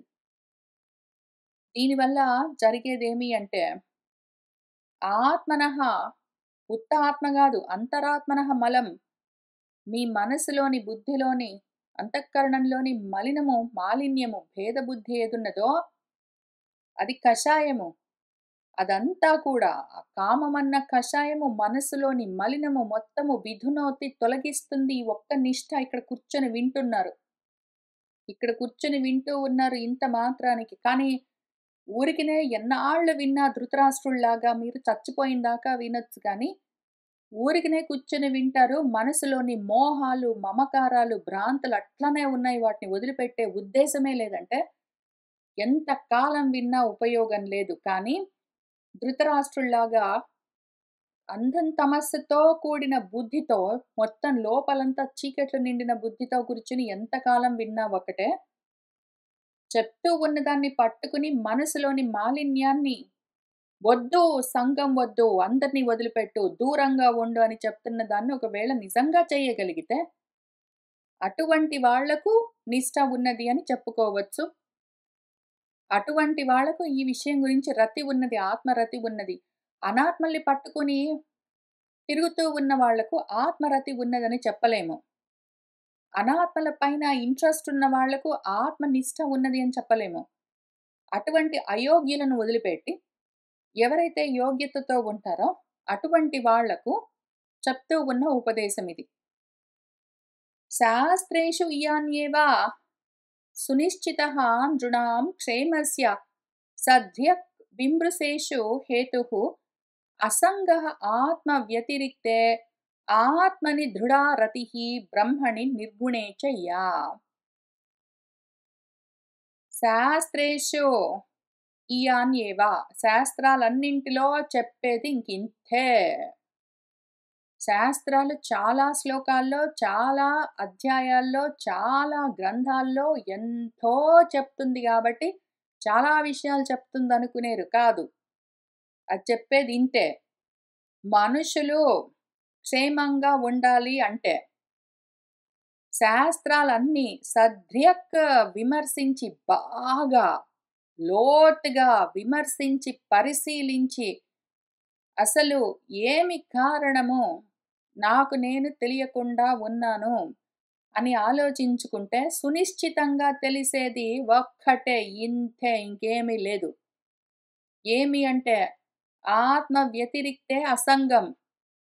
అనాత్మలతో తగులుకుని కూర్చున్నావు. నువ్వు మాటి మాటికి వాళ్ళ కొంపలకు, వీళ్ళ కొంపలకు పోతావు. వాళ్ళని వీళ్ళని ఇంటికి పిలుస్తావు. ఊరికనే పనకమాలిన మాటలన్నీ మాట్లాడతావు. నీకు ఈ రూపాలు, నామాల మీద చాలా ఇంట్రెస్ట్ ఉంది. ఎంతసేపు మనసు వీటికి తగులుకుని ఉన్నది అంటే నీకు పనికిరాదు. నువ్వు అయోగ్యుడివి. ఎవరైతే ఎక్కడున్న వాళ్ళు అక్కడే కూర్చొని ఆత్మ గురించి ఆలోచన చేసుకుంటూ ఉంటారో, అటువంటి వాళ్ళ కోసము చెప్తూ ఉన్న విషయము. ఇంకింతే, ఒక్కటే. శాస్త్రాలు ఎంత తరచి తరచి మనము చూసినా గూడా ఉన్నది ఒక్కటే. ఆత్మ వ్యతిరేకమైన విషయాలు, పదార్థాలు, అనాత్మలే ఉన్నాయో వాటితో అసంగం తగులుకోకుండా ఉండడము, ఆత్మను తగులుకుని ఉండడము. ఎట్లా? యా రతిః, ఎటువంటి రతి ఉండాలి ఆత్మలో? నా స్వరూపం గురించి నాకు ఎటువంటి రతి ఉండాలి అంటే, దృఢంగా ఉండాలది. నేను అన్న ఆలోచన దృఢంగా ఉండాలి. నేనంటే మళ్ళీ బాడీ చూసుకుని గాదు, దేహాలు చూసుకుని గాదు. నేను అన్న ఆలోచన అహంకారాన్ని కూడా దాటి, దేహాలను, ఇంద్రియాలను, మనసులను, బుద్ధులను, అహంకారాలను అన్నింటినీ దాటి, నేను అని అంతటా వ్యాపించిన ఏ ఆత్మ లక్షణమున్నదో దానిపైన దృఢమైన, బలమైన రతి కలగడము, అనాత్మల పైన ఆసక్తి లేకపోవడము. ఇంకింతే మొత్తం శాస్త్రాల్లో ఎంత చూసినా సరే మనకు తెలిసే విషయము. ఎందుకు? ఎందుకంటే అది పరబ్రహ్మ. నిర్గుణమైన పరబ్రహ్మలో రతి ఇట్లా ఉంటుంది మరి. నీకు నిర్గుణ నిరాకార తత్వం తెలియాలి అంటే, ఇదిగో నువ్వు చేయవలసింది ఇది. అనాత్మలను వదిలిపెట్టు, ఆత్మనే తగులుకుని ఉండు. ఇంకింతే. చాలా కష్టమేం లేదు. కానీ నీలో మూర్ఖత్వం ఉన్నది, మోహమున్నది, చీకట్లున్నాయి, ఆశలున్నాయి. మనసెప్పుడు బయటికే చూస్తూ ఉంది అంటే నీ వల్ల గాదు గానీ, ఎవరైతే వాటన్నింటిని తగ్గించుకుంటూ లోచూపు పెంచుకుంటున్నారో వాళ్ళ కోసము ఇంకింతే ఉన్నది. ఇంక చాలా లేదు విషయము. ఒక్కటే. సా శ్రద్ధయా భగవద్ధర్మచర్యయా జిజ్ఞాసయా ఆధ్యాత్మిక యోగ నిష్ఠయా యోగేశ్వర ఉపాసనయా చ నిత్యం పుణ్యశ్రవః కథయా పుణ్యయా చ. ఈ దృఢమైన నిష్ఠ, రతి, నిర్గుణంలో, నిర్గుణ ఆత్మతత్వం పైన ఇటువంటి అత్యంత ఆసక్తి ఎట్లా కలుగుతుంది? ఆ నిష్ఠ ఎట్లా ఆత్మనిష్ఠ ఎట్లా కలుగుతుంది అంటే, ఆ శ్రద్ధ భగవత్ ధర్మచర్యంతో, భగవచ్చర్యము, బ్రహ్మచర్యంతో, బ్రహ్మచర్యం అత్యవసరము. జిజ్ఞాస, ఆత్మజ్ఞానం కావాలి అన్న ఇచ్ఛ ఉండాలి. ఆధ్యాత్మిక యోగ నిష్ఠ, ఆత్మయోగ నిష్ఠ ఉండాలి. యోగేశ్వరులెవరున్నారో ఆచరించిన వాళ్ళు, వాళ్ళను సమీపించి మనము వాళ్ళ దగ్గర కూర్చొని వాళ్ళ ఆచరణ చూసి, తెలుసుకుని, అర్థం చేసుకుని, వాళ్ళనడిగి, నేర్చుకుని ఆచరించడము. ఇవి నిత్యము చేస్తూ, పుణ్యకథలన్నీ శ్రవణం చేస్తూ ఉంటే, అప్పుడు ఆ నిష్ఠ ఆటోమేటిక్‌గా కలుగుతుంది. అర్ధేంద్రియ ఆరామ సగోష్ఠి అతృష్ణయా తత్సమ్మతానాం అపరిగ్రహేణ చ వివిక్తరుచ్యా పరితోషే ఆత్మన్ వినా హరేః గుణపీయూష పానాత్. ఇంకొకటి చాలా ముఖ్యము. అర్థ ఇంద్రియ ఆరామ సగోష్ఠి అతృష్ణ ఉండాలి. ఎవరైనా పదార్థాలు, ఇంద్రియార్థాల విషయాలున్నాయో వాటిపైన ఇంట్రెస్ట్ ఉన్న వాళ్ళుంటారు. ఇంద్రియార్థాలేవున్నాయో వాటిలో ఆరామము వాళ్ళ మనసు నిలబడి ఉంటే, అటువంటి వాళ్ళతో కూడి ఉండడం అన్న దాని మీద మనకి ఇంట్రెస్ట్ ఉండరాదు. ఎంతసేపు వాళ్ళు "నువ్వు మా ఇంటికొస్తావా? నేను మీ ఇంటికొస్తావా? నువ్వు ఇది తిన్నావా? అక్కడికెళ్ళావా? ఇక్కడ కూర్చున్నావా? మళ్ళీ కలుద్దామా? మళ్ళీ మాట్లాడుకుందామా? నాకు ఇల్లు ఇక్కడుంది. నీ ఇల్లెక్కడుంది? ఇదిగో ఇది నా కారు. అది నీ ఇంకేంటో" అని పొద్దస్తమానం ఇవే ఆలోచిస్తూ వాటిలోనే రతి కలిగిన వాళ్ళెవరుంటారో, అటువంటి వాళ్లకు దూరంగా ఉండాలి. పనిగట్టుకుని వాళ్ళను వదిలించుకోవాలి. వాళ్ళ జోలికి మనం వెళ్ళొద్దు. కానీ వాళ్ళే మనల్ని తగులుకుని వస్తూ ఉంటారు. వద్దు అంటే వాళ్ళు తెలుసుకోలేరు. మూర్ఖులు, మోహంతో ఉన్నవాళ్ళు, మందబుద్ధులు, మందభాగ్యులు వాళ్ళు. అటువంటి దరిద్రంతో అంటే దరిద్రం అంటే దుర్గతితో ఉన్నవాళ్ళు అదే పనిగా "వద్దురా మా ఇంటికి రావాల్సిన పనిలేదురా" అంటే గూడా వస్తామని వెంటబడతారు, వచ్చి కూర్చుంటారు ఏంటో మరి.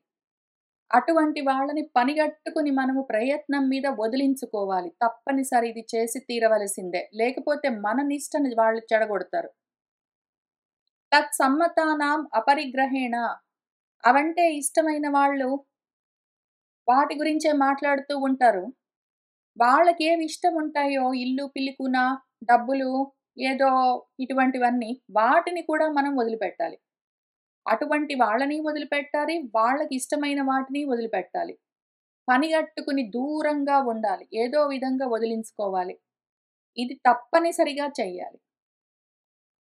వివిక్త రుచి ఉండాలి. మనింట్లో మనముంటాం, మనం చదువుకుంటాం. ఎవరితో మాట్లాడము. ఎక్కడికి వెళ్ళము. అనవసరంగా ఏ వ్యవహారాలు లేకుండా ఉండడం అత్యవసరము. అనవసరంగా పరిగెట్టుకుని మనం పక్కింటికి వెళ్లి, పక్కన వాడి ఇంటికెళ్ళి వాడేదో చదువుకుంటుంటే వాడిని చెడగొట్టి, మనం చెడిపోయి ఇంక అనవసరంగా అన్ని రకాలుగా నష్టపోరాదు. మన సంగతి మనం చూసుకోవాలి. వివిక్త రుచి ఉండాలి. ఏకాంతంగా ఉండడంలో మనకి ఇంట్రెస్ట్ ఉండాలి. అయితే ఏ ఊరికే అనవసరంగా వాళ్ళని వీళ్ళని కలుద్దాము, కాళ్ళకి బలపాలు కట్టుకొని తిరుగుదాము, ఇంక దేశమంతా తిరుగుదాం అనుకునే వాళ్ళు ఇంట్రెస్ట్ ఉన్న వాళ్ళు ఉంటారు. వాళ్ళని పనిగట్టుకొని వదిలించుకోవాలి. ఆత్మన్ పరితోషే ఎంతసేపు మనకు మనలోనే రమించడము అలవాటై ఉండాలి. అనాత్మలతో కూడి ఆనందించడం గాదు. వాటిని వదిలించుకొని మనలో మనం రమించడము మనకు అభ్యాసమై ఉండాలి. హరేః గుణపీయూషపాణాత్ పొద్దస్తమానము ఇవే విషయాలు పీయూషపానంలాగా, అమృతపానంలాగా ఇవే మనసుకు తోస్తూ ఉండాలి. ఇది తప్పనిసరిగా చెయ్యాలి. మనల్ని చెడగొట్టేవాళ్ళు మన చుట్టూ చాలా ఉంటారు. వాళ్ళని వదిలించుకునేందుకు మనం చాలా ప్రయత్నంతోటి ప్లానింగ్ అంతా చేసుకొని వదిలించుకోవాలి. బికాజ్ వాళ్ళు వదలరు. వాళ్ళకవే ఉంటాయి. వాళ్ళు మనం వద్దంటే గూడా వద్దంటే ఆగడం వాళ్ళకి చేత గాదు. వద్దు మా ఇంటికి రావద్దంటే వాళ్ళకర్థం గాదు.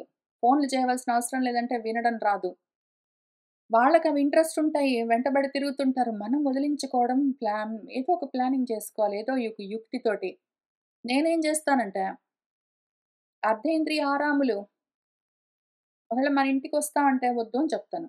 అయినా వచ్చారనుకోండి అసలు తలుపు గూడా తీయను. మా కమ్యూనిటీ గేట్ ముందు నిలబడి, "ఇక్కడికొచ్చాను కొంచెం తలుపు తీస్తావా మీనా" అని అడిగితే గూడా నేను పట్టించుకోను. ఎందుకు? మా ఇంటికి రావడం ఎందుకు? నీతోటి మాట్లాడదామని. నాతోటేం మాట్లాడతావు నువ్వు? భగవద్గీత, భాగవతం గురించి మాట్లాడతావా? ఆహా! మరెందుకు రావడము? సరే మాట్లాడతాను. భగవద్గీత, భాగవతం మాట్లాడతాను. అయితే ఇంట్లో నుంచే మాట్లాడు. ఇంటికొచ్చి మాట్లాడడం ఎందుకు? నీ ఇంట్లో నువ్వు కూర్చో. నాకు ఫోను చెయ్యి. మనిద్దరికి టైం ఉన్నప్పుడు దీని గురించి మనిద్దరికి భగవద్గీత, భాగవతాల గురించి మాట్లాడడానికి నాకు ఎప్పుడూ ఉంటుంది టైము. నీ ఇష్టం వచ్చినప్పుడు ఫోను చెయ్యి. ఎంతసేపైనా మాట్లాడదాం. టైమంతా వేస్ట్ చేసుకొని మరి మా ఇంటి దాకా వచ్చి, ఇక్కడ కూర్చొని నువ్వు మాట్లాడేదేంటి మళ్ళీ స్పెషల్‌గా? నా టైం వేస్ట్ చేసి, నీ టైం వేస్ట్ చేసుకొని. కాబట్టి అంత సివియర్‌గా ఉంటాను నేను. అట్లా లేకపోతే మనల్ని చెడగొడతారు. వాళ్ళు చెడింది కాక, మనల్ని చెడగొడతారు. కాబట్టి జాగ్రత్తగా ఉండాలి ఇట్లాంటి వాళ్ళతోటి. సరే. అహింసయా పారమహంస్య చర్యయా స్మృత్యా ముకుందాచరిత అగ్ర్యసీధునా యమైః అకామైః నియమైః చాపి అనిందయా నిరీహయ ద్వంద్వ తితిక్షయా చ. ఈ నిష్ఠ ఎట్లా కలుగుతుంది అంటే, అహింస, దేన్ని హింసించకు, ఏ ప్రాణిని, జీవిని, ఏ ఉపాధిని హింసించకు. అన్ని ఉపాధులు నీవే. అన్ని ఉపాధుల్లో నుంచి వ్యక్తమవుతున్నది నువ్వే. ఆ ఉపాధులన్నీ నీ స్వరూపం, నీ వ్యక్త స్వరూపము. కాబట్టి దేన్ని హింసించడానికి అవకాశం అసలు ఈ ఆలోచన కలిగితే దేన్ని హింసించడం కుదరను గూడా లేదు. పరమహంసచర్య, బ్రహ్మచర్యం అత్యవసరము. స్మృతి ఉండాలి. ఎప్పుడు ఆలోచనలో నీ గురించే నువ్వు ఆలోచిస్తూ ఉండాలి. ముకుందాచరిత అగ్ర్యసీధునా. ఈ ఆచరణ బ్రహ్మచర్యం ఎట్లా చెయ్యాలి అన్న అమృతపు ఆలోచనే ఉండాలి ఎంతసేపు. యమాలు, నియమాలు, కోరికలు లేకపోవడాలు, అనింద్యమైన, నిష్కళంకమైన ఆలోచనలు, వాక్కులు, చేష్టలు, ఈహ, ఏ చేష్ట, ఏ ఇచ్ఛ, ఏ కోరిక లేకపోవడము, ద్వంద్వాలన్నీ తట్టుకోవడము, ఇవన్నీ చెయ్యాలి ఆటోమేటిక్‌గా. తత్వమసి అని ఉపదేశం చేస్తాము. అది తెలుసుకోవడానికి నువ్వు నీ మనస్థితిని సిద్ధం చేసుకోవడం ఎట్లా అంటే ఇవన్నీ ఉండాలి. ఆ నిష్ఠ ఉండాలి. నిష్ఠ ఎట్లా కలుగుతుందంటే ఇవన్నీ ఉండాలి. హరేః ముహుః తత్పర కర్ణపూర గుణాభిధానేన విజృంభమాణయా భక్త్యా హి అసంగః సదసత్యనాత్మని స్యాత్ నిర్గుణే బ్రహ్మణి చ అంజసా రతిః. హరి యొక్క గుణాలను, నామాలను అదే పనిగా చెవుల్లో నింపుకుంటూ ఉండాలి. మిగిలిన అసత్ విషయాలను చెవుల్లో నింపుకోవడం కాదు. దాంతో మనలో భక్తి విజృంభిస్తుంది. దాంతో సదసదాత్మకంగా ఉన్న ఈ అసత్ ప్రపంచమంతా మనకు ఆసక్తికరంగా లేకుండా పోతుంది. వాటిపైన అనాసక్తి, అసంగం కలుగుతుంది. దాంతో అంజస వెంటనే నిర్గుణ బ్రహ్మ పైన మనకు రతి స్యాత్ కలుగుతుంది. యదా రతిః బ్రాహ్మణి నైష్ఠికీ పుమాన్ ఆచార్యవాన్ జ్ఞాన విరాగ రంహసా దహతి అవీర్యం హృదయం జీవకోశం పంచాత్మకం యోనిం ఇవ ఉద్ధితః అగ్నిః. ఎప్పుడైతే ఈ బ్రహ్మ పదార్థం పైన, నిర్గుణ బ్రహ్మము, అద్వైత బ్రహ్మ పైన మనకు అనిష్ట కలుగుతుందో అప్పుడు మనము ఆచార్యవంతులమవుతాము. ఆచరణ మొదలవుతుంది.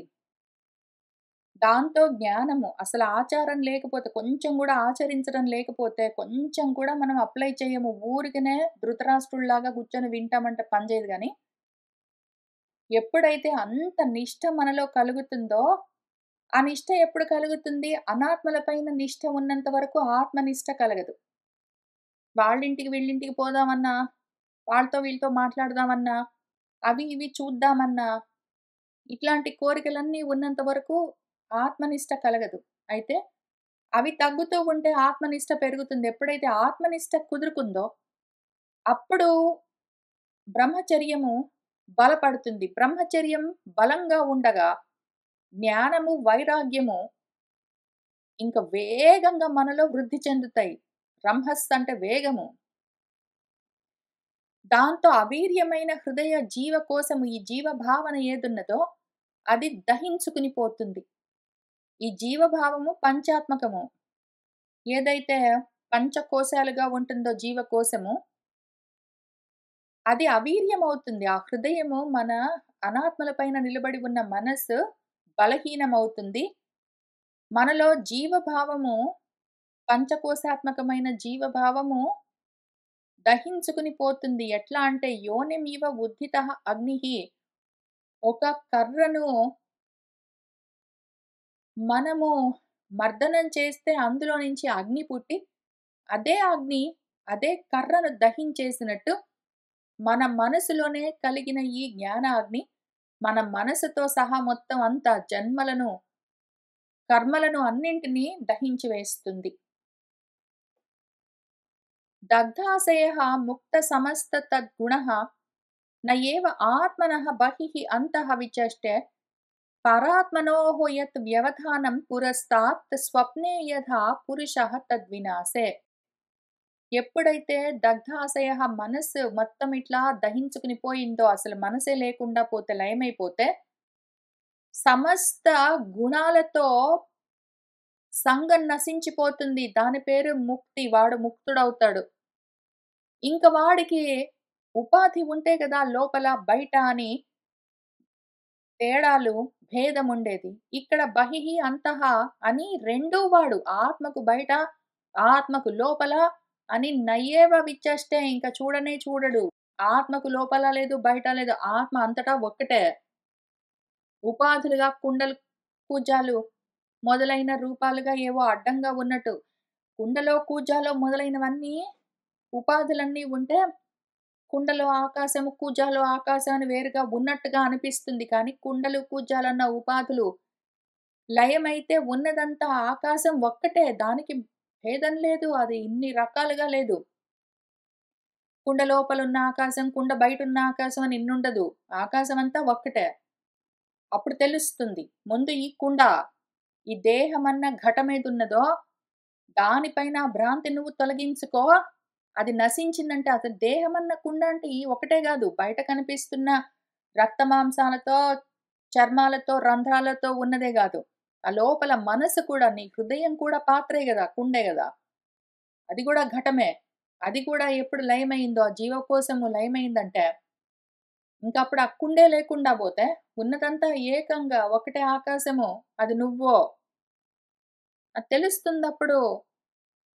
పరాత్మనోహో, ఆ పరమాత్మ, జీవాత్మ అని రెండుగా ఉన్నట్టుగా ఈ వ్యవధానము వేరుగా ఉన్నదేదనిపిస్తుందో, అది ఎంతవరకుంటుంది? కలగంటూ ఉన్నవాడు, కలలో ఉన్నంత వరకు వాడు వేరుగా ఉంటాడో ఏంటో, కలలో చాలా ఉంటాయి, నడుస్తూ ఉంటాయి. కానీ బేసికలీ ఆ కల వాడికి వేరుగా ఉన్నదే. వాడిలోనే ఆ కల నడుస్తూ ఉన్నది. వాడికి వేరుగా లేదు. వాడికి బయట లేదు.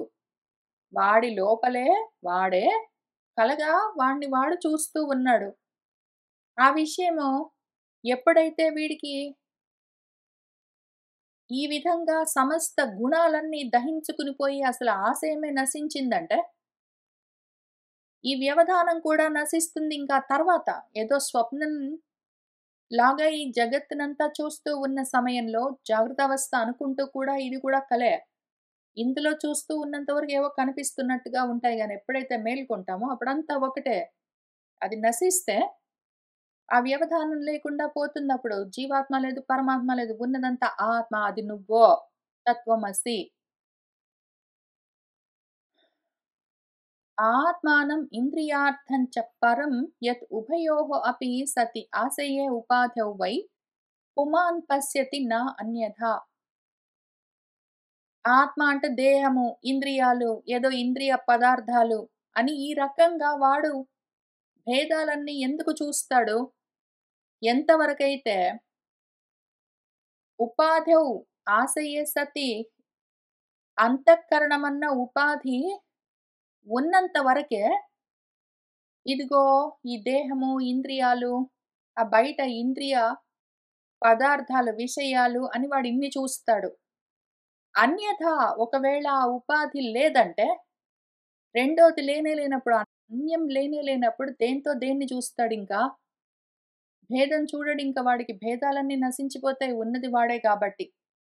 ఆ భేద భావన ఎంతవరకుంటుంది? నువ్వు దేహం ఉన్నది అని అనుకున్నంత వరకు, ఉపాధి ఉన్నది అని అనుకున్నంత వరకే భేదముంటుంది.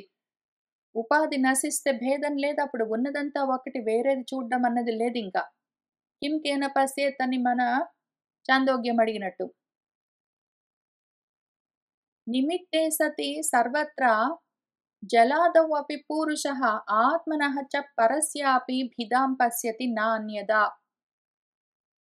అంతటా ఒకవేళ జలాశయాలుంటే, ఆ జలాశయాల్లో ఆ మనిషి వాడి ప్రతిబింబాన్ని చూసుకుంటూ ఉంటాడు. ఏదో నీళ్లు కనిపించాయో, అద్దం కనిపించిందో, అట్లాంటివేవైనా ఉంటే అందులో వాడి ప్రతిబింబాన్ని వాడు చూసుకుంటాడు. ఆ నీళ్ళో, అద్దమో అట్లాంటి ఉపాధులు లేవనుకోండి. అప్పుడు నేను, నా ప్రతిబింబము అని భేదమేమైనా చూస్తాడా వాడు? చూడలేడు. అన్యదా అవి లేకపోతే నా పరిస్థితి చూడడు. ఆ ఉపాధులు ఉన్నాయి గాబట్టే వాడిని వాడి ప్రతిబింబంగా వేరేగా చూసుకుంటున్నాడు. ఇంద్రియైః విషయాకృష్టైః ఆక్షిప్తం ధ్యాయతాం మనః చేతనాం హరతే బుద్ధేః స్తంభస్తోయమివ హ్రదాత్. ఇంద్రియాలు, వాటిని ఈడుస్తూ ఉన్న విషయాలు, వాటి చేత లాగబడుతున్న మనసు. మనసు ఇంద్రియ విషయాలనే ధ్యానిస్తుంటే, అప్పుడు ఆ ఇంద్రియాల వెంటబడి, ఆ ఇంద్రియ విషయాలతో పోయి తగులుకుంటుంది మన మనసు. దాంతో బుద్ధి హరించుకుని పోతుంది. ఎట్లా అంటే, ఏదన్నా ఒక హ్రదం ఉన్నదనుకోండి. ఆ హ్రదం దగ్గర స్తంభాలు, తోటకూర కాడలన్నీ పెరుగుతూ ఉంటే, నీటిని అవెట్లా పీలుస్తుంటాయో అట్లా మన బుద్ధిని పీలుస్తూ ఉంటాయి ఇంద్రియాలు, మనస్సు.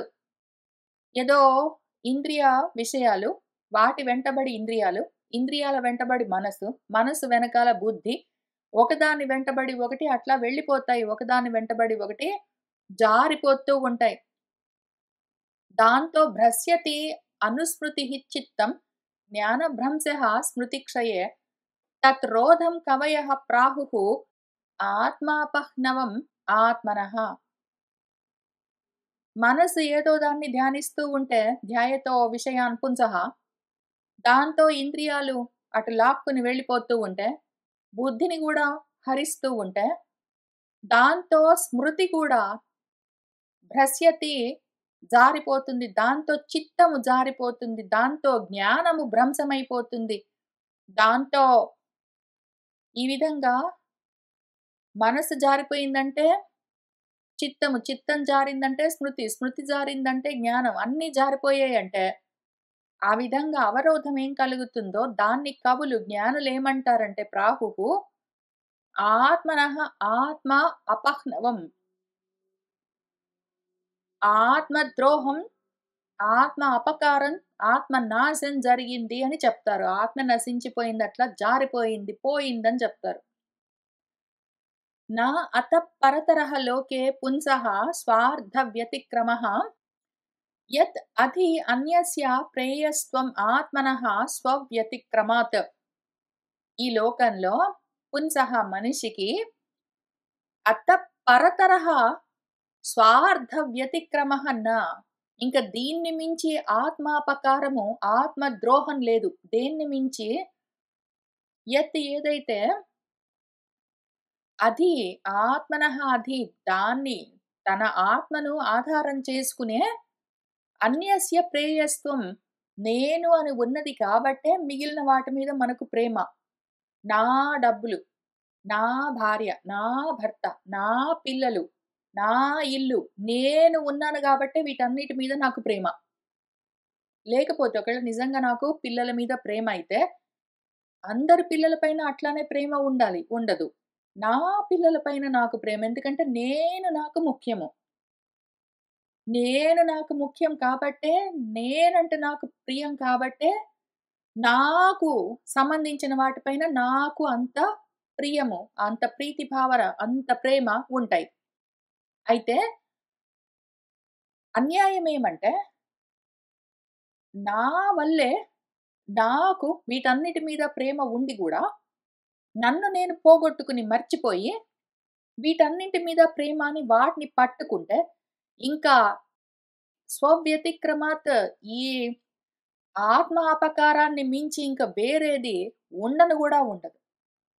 దేనివల్ల నీకు వీటన్నింటి పైన ప్రేమో, దాన్నే నువ్వు పట్టించుకోకుండా పోగొట్టుకుంటే, ఇంక నీకు దేని మీద ఉన్నది ప్రేమ?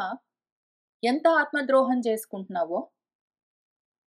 అర్ధేంద్రియ అర్ధాభిధ్యానం సర్వార్థ అపహ్నవః నృణాం భ్రంసితః జ్ఞాన విజ్ఞానాత్ ఏన ఆవిశతి ముఖ్యతాం. ఏదో ఇంద్రియార్థాలు, ఇంద్రియాలు, వాటి అర్థాలు, వాటి గురించి అదే పనిగా ధ్యానం. సర్వార్థాలను పోగొట్టుకునే మార్గం ఇది. ఏవో ఇంద్రియాలకి ఏవో పదార్థాలు కావాలి అని చిన్న పరిచ్ఛిన్నమైన విషయాల వెంటబడిపోయి నువ్వు పరమార్థాన్ని పోగొట్టుకున్నాక, మనిషికి ఇంకా దాన్ని మించిన నాశం ఏదైనా ఉంటుందా? దాంతో వాడు జ్ఞాన విజ్ఞానాల్లో నుంచి పూర్తిగా భ్రంశితుడై, పూర్తిగా భ్రష్టమై, ముఖ్యతాం ఆవిశతి, మళ్ళీ జన్మలను పొందుతూ ఉంటాడు. దాని ముఖంగానే వాడు జన్మల్లోకొస్తూ ఉంటాడు. మళ్ళీ పరిచ్ఛిన్నమైపోతూ ఉంటాడు. న కుర్యాత్ కర్హిచిత్ సంగం తమః తీవ్రం తితీరిషుః ధర్మార్థ కామ మోక్షాణం యత్ అత్యంత విఘాతకం. అందుకని కర్హిచిత్ సంగం న కుర్యాత్, ఎప్పుడూ దేనితో, ఏ అనాత్మతో సాంగత్యం పెట్టుకోరాదు. ఈ విషయం గురించి చాలా తీవ్రంగా ఉండాలి. ఎవరు? తీవ్రమైన తమః తితీరిషుః, ఈ తీవ్రమైన అజ్ఞానాంధకారంలో నుంచి బయటపడాలన్న, తరించాలన్న కోరిక ఎవరికుందో అటువంటి వాళ్ళు అనాత్మలతో సంఘాన్ని ఏ రకంగా కూడా పెట్టుకోవడానికి వీల్లేదు. ధర్మార్థ కామ మోక్షాలన్నీ చెడిపోతాయి దీనివల్ల. చతుర్విధ ఫలాలు పోగొట్టుకుంటావు, నశించిపోతావు. 4 రకాల ఫలాలు చతుర్విధ పురుషార్థాలని చెప్పినా గూడా అన్నీ ముఖ్యం గాదు మనకు. తత్రాపి మోక్షః ఏవ అర్థః ఆత్యంతికతయా ఇష్యతే. త్రైవర్గ్యః అర్ధః యతః నిత్యం కృతాంత భయ సంయుతః. ధర్మార్థ కామ మోక్షాల్లో ముందు 3 త్రివర్గం ఏదున్నదో ధర్మార్థ కామాలు, వాటి అర్థాలు ఇవన్నీ కూడా నిత్యము కృతాంత భయంతో, మరణ భయంతో కూడి ఉంటాయి. అయితే ఆత్యంతికతయా నీకు అంతు లేకుండా ఉండాలి, నువ్వు అనంతంగా ఉండాలి అంటే మాత్రము మోక్షమే ప్రధానము. అదొక్కటే కావాలి నీకు, అదొక్కటే ఇష్యతే. పరే అవరే చ ఏ భావాః గుణ వ్యతికరాత్ అను న తేషాం విద్యతే క్షేమం ఈశ విధ్వంసిత ఆశిషాం. పరము అవరం అనుకుంటూ ఏవైతే ఎక్కువ తక్కువలు అనుకుంటూ నువ్వు చూస్తూ ఉన్నావో అవన్నీ కూడా గుణవైషమ్యాన్ని, గుణాల్లో ఎక్కువ తక్కువల్ని బట్టి ఈ ఆలోచనలన్నీ, ఎక్కువ తక్కువలన్న ఆలోచనలు, తరతమ భావాలన్నీ, తారతమ్యాలన్నీ కలుగుతూ ఉంటాయి. అటువంటివన్నీ గూడా ఈశ విధ్వంసిత ఆశిషాం, ఎవరికైతే కాలం వల్ల కాలానికి బద్ధులై దాని చేత హతులవుతూ ఉన్నారో వాళ్లకు క్షేమం న విద్యతే, క్షేమాన్ని కలిగించవో. కర్మలను, కాలాన్ని దాటాలి, అందుకని భావాలను దాటాలి. కాలకర్మ స్వభావాలనుంటాయి. వీటిని దాటకుండా అందులోనే ఉన్నామంటే మాత్రం మనకు అంతవరకు క్షేమం లేదు. అందుకని తత్వం అన్న ఉపదేశం. క్షేమం కావాలి అంటే తత్వం అసి అని నువ్వు తెలుసుకోవాలి. మేము చెప్తాము తత్వం అసి అని చెప్తాము. సో అస్మి, అది నేనే అని నువ్వు తెలుసుకోవాలి. ఈ మధ్యలో నువ్వు చేయవలసింది ఏమంటే, ఓ నరేంద్ర, జగతాం అథ తస్తుషాం చ దేహేంద్రియ ఆసు ధిషణ ఆత్మభిః ఆవృతానాం యః క్షేత్రవిత్ తపతయా హృది విశ్వక్ ఆవిః ప్రత్యక్షకాస్తి భగవాన్ తం అవేహి. నువ్వేం చెయ్యి అంటే తత్వం అసి, అది నువ్వే అయి ఉన్నావు. ఏది? దేహం అని చూస్తున్నావు కదా నీ దేహాన్ని. ఏదో కుండ, ఏదో ఘటము, ఏదో ఉపాధి, అందులో ఏవో ఇంద్రియాలు, అందులో ఏవో అసువులు ప్రాణాలు, ఏదో బుద్ధి, ఏదో ఆత్మ అహంకారము, వీటితో ఆవరించబడి ఉన్న తస్తుషాం జగతాం, కదులుతూ ఉన్నా కదలకుండా ఉన్న చరచరాత్మకమైన ఈ మొత్తంలో అన్నింటిలో కూడా ఏ నువ్వైతే క్షేత్రవిత్తుగా, క్షేత్రజ్ఞుడుగా, తపతయా హృది విశ్వక్ ఆవిహి, హృదయంలో ఉంటూ క్షేత్రజ్ఞుడివై ఈ మొత్తాన్ని నువ్వు తెలుసుకుంటూ ఉన్నావు. ఆ క్షేత్రంలో ఉన్న వాటన్నింటినీ తెలుసుకుంటూ ఉన్నవాడివి, క్షేత్రజ్ఞుడివై ఉన్నావో. అది నువ్వో తెలుస్తున్నదా? ఆ దేహం చూసుకొని, ఇంద్రియాలని చూసుకొని, మనసుని, అహంకారాన్ని, వీటిని చూసుకుని ఇది నేను అనుకోకో.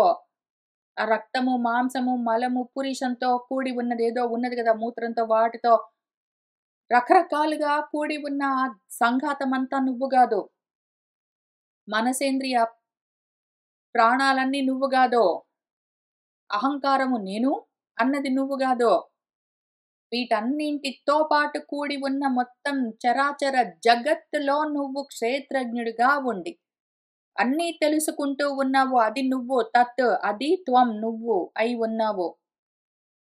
ఏ భగవత్ స్వరూపమై నువ్వో ఆత్మస్వరూపమై ప్రత్యక్షకాస్తి ప్రత్యేగాత్మగా ప్రకాశిస్తూ ఉన్నది నువ్వే. తమ్ అటువంటి నిన్ను నువ్వు అవేహి తెలుసుకో. ఎట్లా? సహ అస్మి అది నేనే అని తెలుసుకో. ఈ దేహంలో ఉన్నది నేను, ఆ దేహము నేను గాదు. అంత మాత్రమే గాదు. అన్ని దేహాల్లో క్షేత్రజ్ఞుడివై తెలుసుకుంటూ ఉన్నదేదున్నదో ఆ తత్వం నువ్వో. ప్రత్యేగాత్మగా ప్రకాశిస్తూ ఉన్న స్వయం జ్యోతి స్వరూపము నువ్వో. అఖండ జ్ఞాన ప్రకాశము. తత్ అదిత్వం నువ్వో. సహ అస్మి అది నేనే అయి ఉన్నానని తెలుసుకో. యస్మిన్నిదం సదసదాత్మతయా విభాతి మాయా వివేక విధుతి స్రజి వా అహి బుద్ధిః తం నిత్యముక్త పరిశుద్ధ విశుద్ధ తత్వం ప్రత్యూఢ కర్మ కలిల ప్రకృతిం ప్రపజ్యే. ఏ నీలోనైతే ఇదం ఈ మొత్తము జగత్తంతా జాగృత అవస్థలో ఈ కనిపిస్తున్న జగత్ అనుకుంటున్నావు కదా, కనిపిస్తున్నది అనుకుంటున్నదంతా, స్వప్నావస్థలో కలల ప్రపంచమంతా, సుషుప్తి అవస్థలో ఏమీ తెలియకుండా ఉన్నప్పుడు కూడా వ్యక్తావ్యక్తంగా ఉన్నది మొత్తము అంతటా అన్ని రూపాలుగా స్వరూపంగా విభాతి విశేషంగా భాసిస్తున్నది ఎవరు? నువ్వే. ఎట్లా? మాయ చేత. ఏదైతే వివేకంతో ఈ మాయ విధుతి తొలగిపోతుందో అప్పుడు అహి బుద్ధి స్రజ్జి పోయినట్టు పోతుంది. స్రక్ అంటే పూలదండ. పూలదండను చూసి పాము అనుకునే బుద్ధి, ఆ అజ్ఞానము అసత్ బుద్ధి ఎంతవరకు ఉంటుంది? అది పాము గాదు, తాడు అని తెలిసినంత వరకే ఉంటుంది. తర్వాత అక్కడ పాము లేదు అసలు యాక్చువల్‌గా. అట్లానే ఉన్నదంతా నువ్వే. నిన్నాధారం చేసుకుని ఈ జగత్తంతా ఇన్ని రూపాలుగా మాయగా ప్రకాశిస్తూ ఉన్నది. ఉన్నట్టుగా అనిపిస్తున్నది, నిజంగా లేదు. ఎప్పుడైతే నీకు సదసత్ వివేక జ్ఞానం కలిగిందో, సదసదాత్మకంగా కనిపిస్తూ ఉన్న దీన్ని నువ్వు వేరు చేసి చూసుకోగలిగితే ఈ మాయ తొలగిపోతుంది. అప్పుడు ఏదో పూలదండం చూసి పాము అనుకున్న అసత్ బుద్ధి ఈ వివేకంతో అది పూలదండే పాము కాదు అని తెలవగానే ఎట్లా పాము అన్నది లేకుండా నశిస్తుందో అట్లా ఈ జగత్తు లేకుండా నీలోనే లయమవుతుంది. ఉన్నదంతా నువ్వే, నువ్వు కాక వేరేది లేదు. ఇంతకి నువ్వెవరు? నిత్యముక్తుడివి. కొత్తగా నీకు మోక్షం అవసరం లేదు. నువ్వే ముక్తి స్వరూపము. నీకు బంధాలు లేవు, ఉన్నాయనుకుంటున్నావు అంతే. అజ్ఞానం వల్ల తాడును చూసి పామనుకున్నట్టు లేని బంధాలన్నీ నీకున్నాయని నువ్వే అనుకుంటున్నావు. రెండోదేమీ లేదు, ఇంకొకటి ఉన్నది అని భేదము చూస్తున్నావు. నువ్వు పరిశుద్ధము, శుద్ధమై ఉండగా రెండోదెక్కడున్నది? విశుద్ధ తత్వమై ఉన్నావు నువ్వు. ప్రత్యూఢ కర్మ కలిల ప్రకృతి. నీలో కర్మలు లేవు, వాటితో కల్మషమై ఉన్న స్వభావము లేదు. అటువంటి నిన్ను నువ్వు పొందు, నన్ను నేను చేరుకుంటున్నాను అని నువ్వు అటు ప్రస్థానము మొదలుపెట్టు. యత్పాద పంకజ ఫలాస విలాస భక్త్యా కర్మాశయం గ్రథితం ఉద్గ్రథయంతి సంతః తత్వత్ న రిక్తమతయః యతయః అపి రుద్ధ స్రోతో గణాః తం అరణం భజ వాసుదేవం. ఏ పాదాలపైన కలిగిన భక్తి చేత కర్మాశయమైన ముడి విడిపోతుందో, ఏ విధంగా మన సంతః సత్పురుషులు ఆ విధంగా ఆ సంశయ గ్రంథిని విడదీసుకుంటారో తద్వత్ ఆ విధంగా రిక్తమతయః బుద్ధిలో జ్ఞానము శూన్యమై ఉన్నవాళ్ళు ఎంత ప్రయత్నం చేసినా కూడా నా తెలుసుకోలేరు. జ్ఞానంతో మాత్రమే, ఈ సదసత్ వివేక జ్ఞానంతో మాత్రమే మనసులోని ఆ చిక్కుముడి సంశయ గ్రంథి తొలగించుకోవచ్చో. బుద్ధి ఒకవేళ ఖాళీగా ఉన్నది, జ్ఞానంతో నిండలేదు, చీకట్లతో మాత్రమే, అజ్ఞానంతో అవిద్యతో నిండి ఉన్నది, మోహంతో కలుషితమై ఉన్నది అంటే వాళ్ళు ఎంత ప్రయత్నం చేసినా సరే, ఎంత ఎతులైనా సరే అదంతా వ్యర్థ ప్రయత్నమే, వృధా శ్రమ. రుద్ధ స్రోతో గణాః, ఎవరైతే ప్రవహిస్తున్న గుణాల ప్రవాహాన్ని అడ్డుకుని వాటిని దాటి ఉన్నదో ఆ తత్వము, దాన్ని ఆ వాసుదేవం వసించి ఉన్నది సత్, దేవం ప్రకాశిస్తూ ఉన్నది చిత్. ఆ సత్ చిత్ ఏదున్నదో ఆ తత్వం నువ్వే అయి ఉన్నావు. దాన్ని భజ, చేరుకో, నిన్ను నువ్వు తెలుసుకో. కృచ్ఛ్రః మహాన్ ఇహ భవార్ణవం అప్లవేశాం షడ్వర్గ నక్రం అసుఖేన తితీర్షంతి. తత్వం హరేః భగవతః భజనీయం అంఘ్రిం కృత్వా ఉడుపం వ్యసనం ఉత్తర దుస్తరార్ణవం. ఇది చివరికి ఉపదేశము పూర్తి చేస్తూ ఉన్నారు. ఇహ ఇది ఈ భవార్ణవము, సంసారమన్న ఈ సాగరాన్ని అప్లవేశులు, నావ లేకపోతే, నావ నడిపేవాడు లేకపోతే వాళ్లకు వాళ్ళు తరించడం అన్నది మహాన్ కృచ్ఛ్రః, చాలా కష్టం. ఎందుకు అంటే ఆ సంసార సాగరంలో వాళ్ళు మామూలుగా ఈదడమే కష్టం అంటే, పైగా అక్కడ షడ్వర్గ నక్రాలుంటాయి. షట్వర్గం అంటే 6, 5 ఇంద్రియాలు, ఒక మనసు. ఈ మొసళ్ళు, ఈ గ్రహాలు గ్రసిస్తూ ఉంటే మహా అసుఖంగా ఉంటుంది. మనసేంద్రియాలు లాగుతూ ఉంటే, లోపలికి ఈడుస్తూ ఉంటే, అటువంటి సంసార సాగరంలో నుంచి బయటపడడం అన్నది చాలా కష్టం. అయితే తితీర్ష ఉన్నది, దాటాలన్న కోరిక ఉన్నది అంటే ఒక పడవ చూసుకో, పడవ నడిపేవాడిని చూసుకో. ఆ పడవేమి, తత్వమన్న ఈ ఉపదేశము. పడవ నడిపేవాడెవరు? నువ్వే. కాబట్టి దాన్నే పట్టుకుని దాంతోటే నువ్వు దాటు. దాన్ని ఉడుపం కృత్వా, దాన్నే పడవగా చేసుకుని, ఈ దుస్తరార్ణం వ్యసనం, దుస్తరము, తరించడం కష్టము, అటువంటి ఈ సంసార సాగరాన్ని ఉత్తరించు. అవతరించావు గదా! అవతరణంతో మనకు ఈ ఉపదేశం మొత్తము ఇవాళ మనం చదువుకోవడం మొత్తం ఎక్కడ మొదలుపెట్టావు? నువ్వు అవతరించావు అని చెప్పడం మొదలుపెట్టారు. అవతరించిన వాడివి నువ్వు ఇంకా ఉత్తరించు అని చెప్తూ ఉన్నారు. దాంతో ఉపదేశము పూర్తయింది. దాన్ని ఈ సాధకుడు సేవించి, గ్రహించి ఏ విధంగా సాధించాడు అన్నది ఇక్కడ చివరగా ఉన్నది. దీన్ని చూద్దాము. ఈ విధంగా ఉపదేశాలన్నీ పొందుతూ వచ్చిన సాధకుడు చేయవలసిన కర్మలను చేస్తూనే ఉన్నాడు ధర్మంగా. అయితే చేస్తూ ఉన్న కర్మలను ఏ విధంగా ఉపదేశం చేశారో అట్లా కోరికలు లేకుండా, ఫలాపేక్షలు లేకుండా చేస్తూ వచ్చాడు. చివరికి ఏకదా ఒకానొక సమయంలో ప్రవయసము, వార్ధక్యం కలిగిందని చూసుకున్నాడు.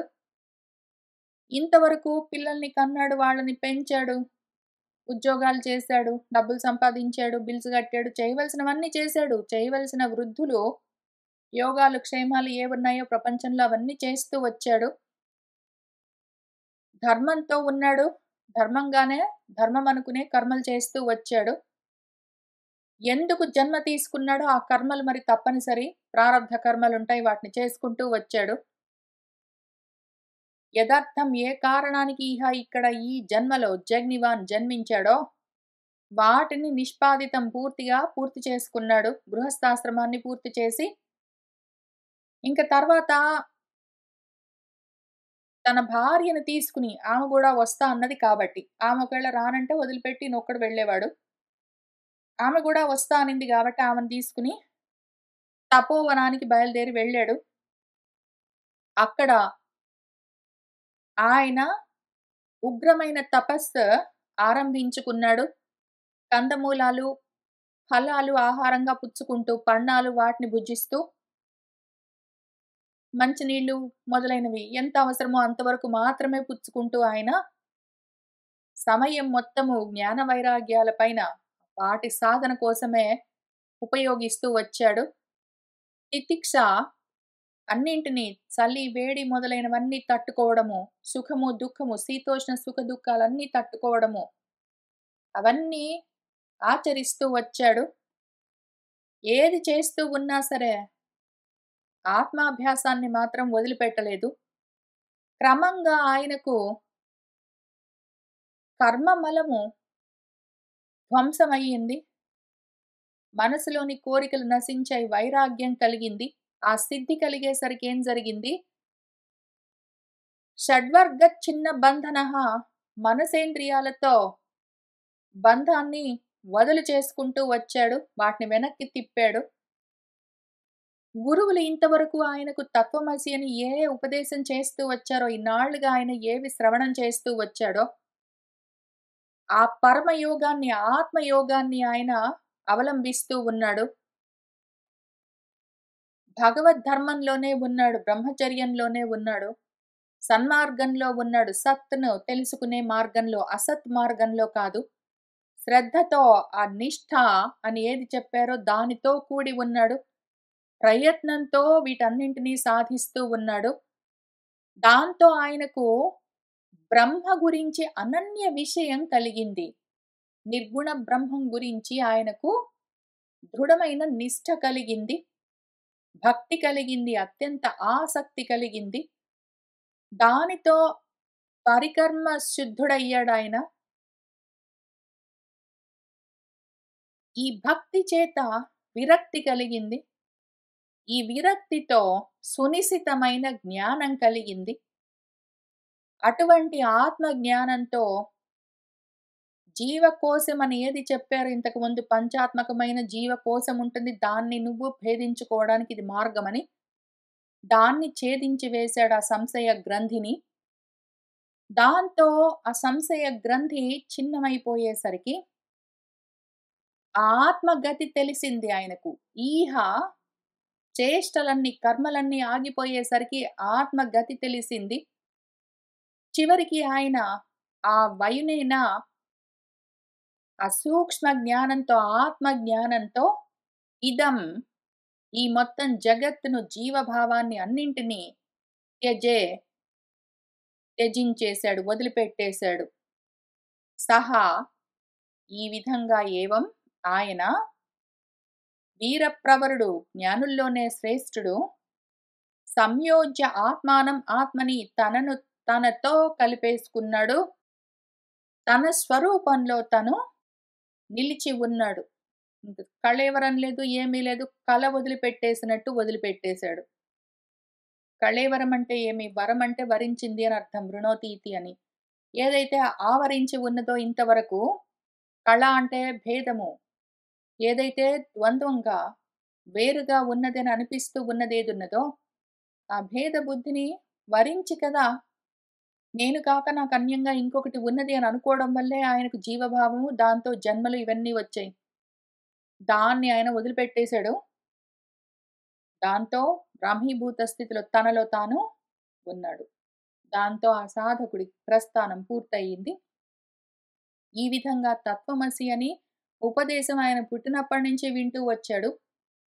దాన్ని చివరికి ఆయన గృహస్థాశ్రమం వరకు చేయవలసిన కర్మలన్నీ పూర్తి చేసుకుని, వార్ధక్యం సూచనలు కనపడగానే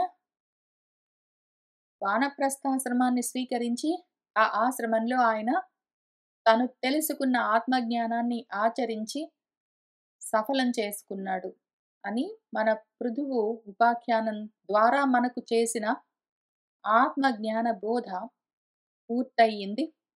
ఇంకా ఇక్కడి నుంచి దీన్ని ఎవరికి వాళ్ళు సాధించుకునేందుకు స్వయంగా ప్రయత్నాలు చేసుకోవలసి ఉంటుంది. ఉపదేశం వరకే శాస్త్రాలు చేస్తాయి. దాన్ని సాధించడం మాత్రం ఎవరికి వాళ్ళే చేసుకోవలసి ఉంటుంది. సర్వం శ్రీకృష్ణ పరబ్రహ్మ పాదార విందార్పణమస్తు.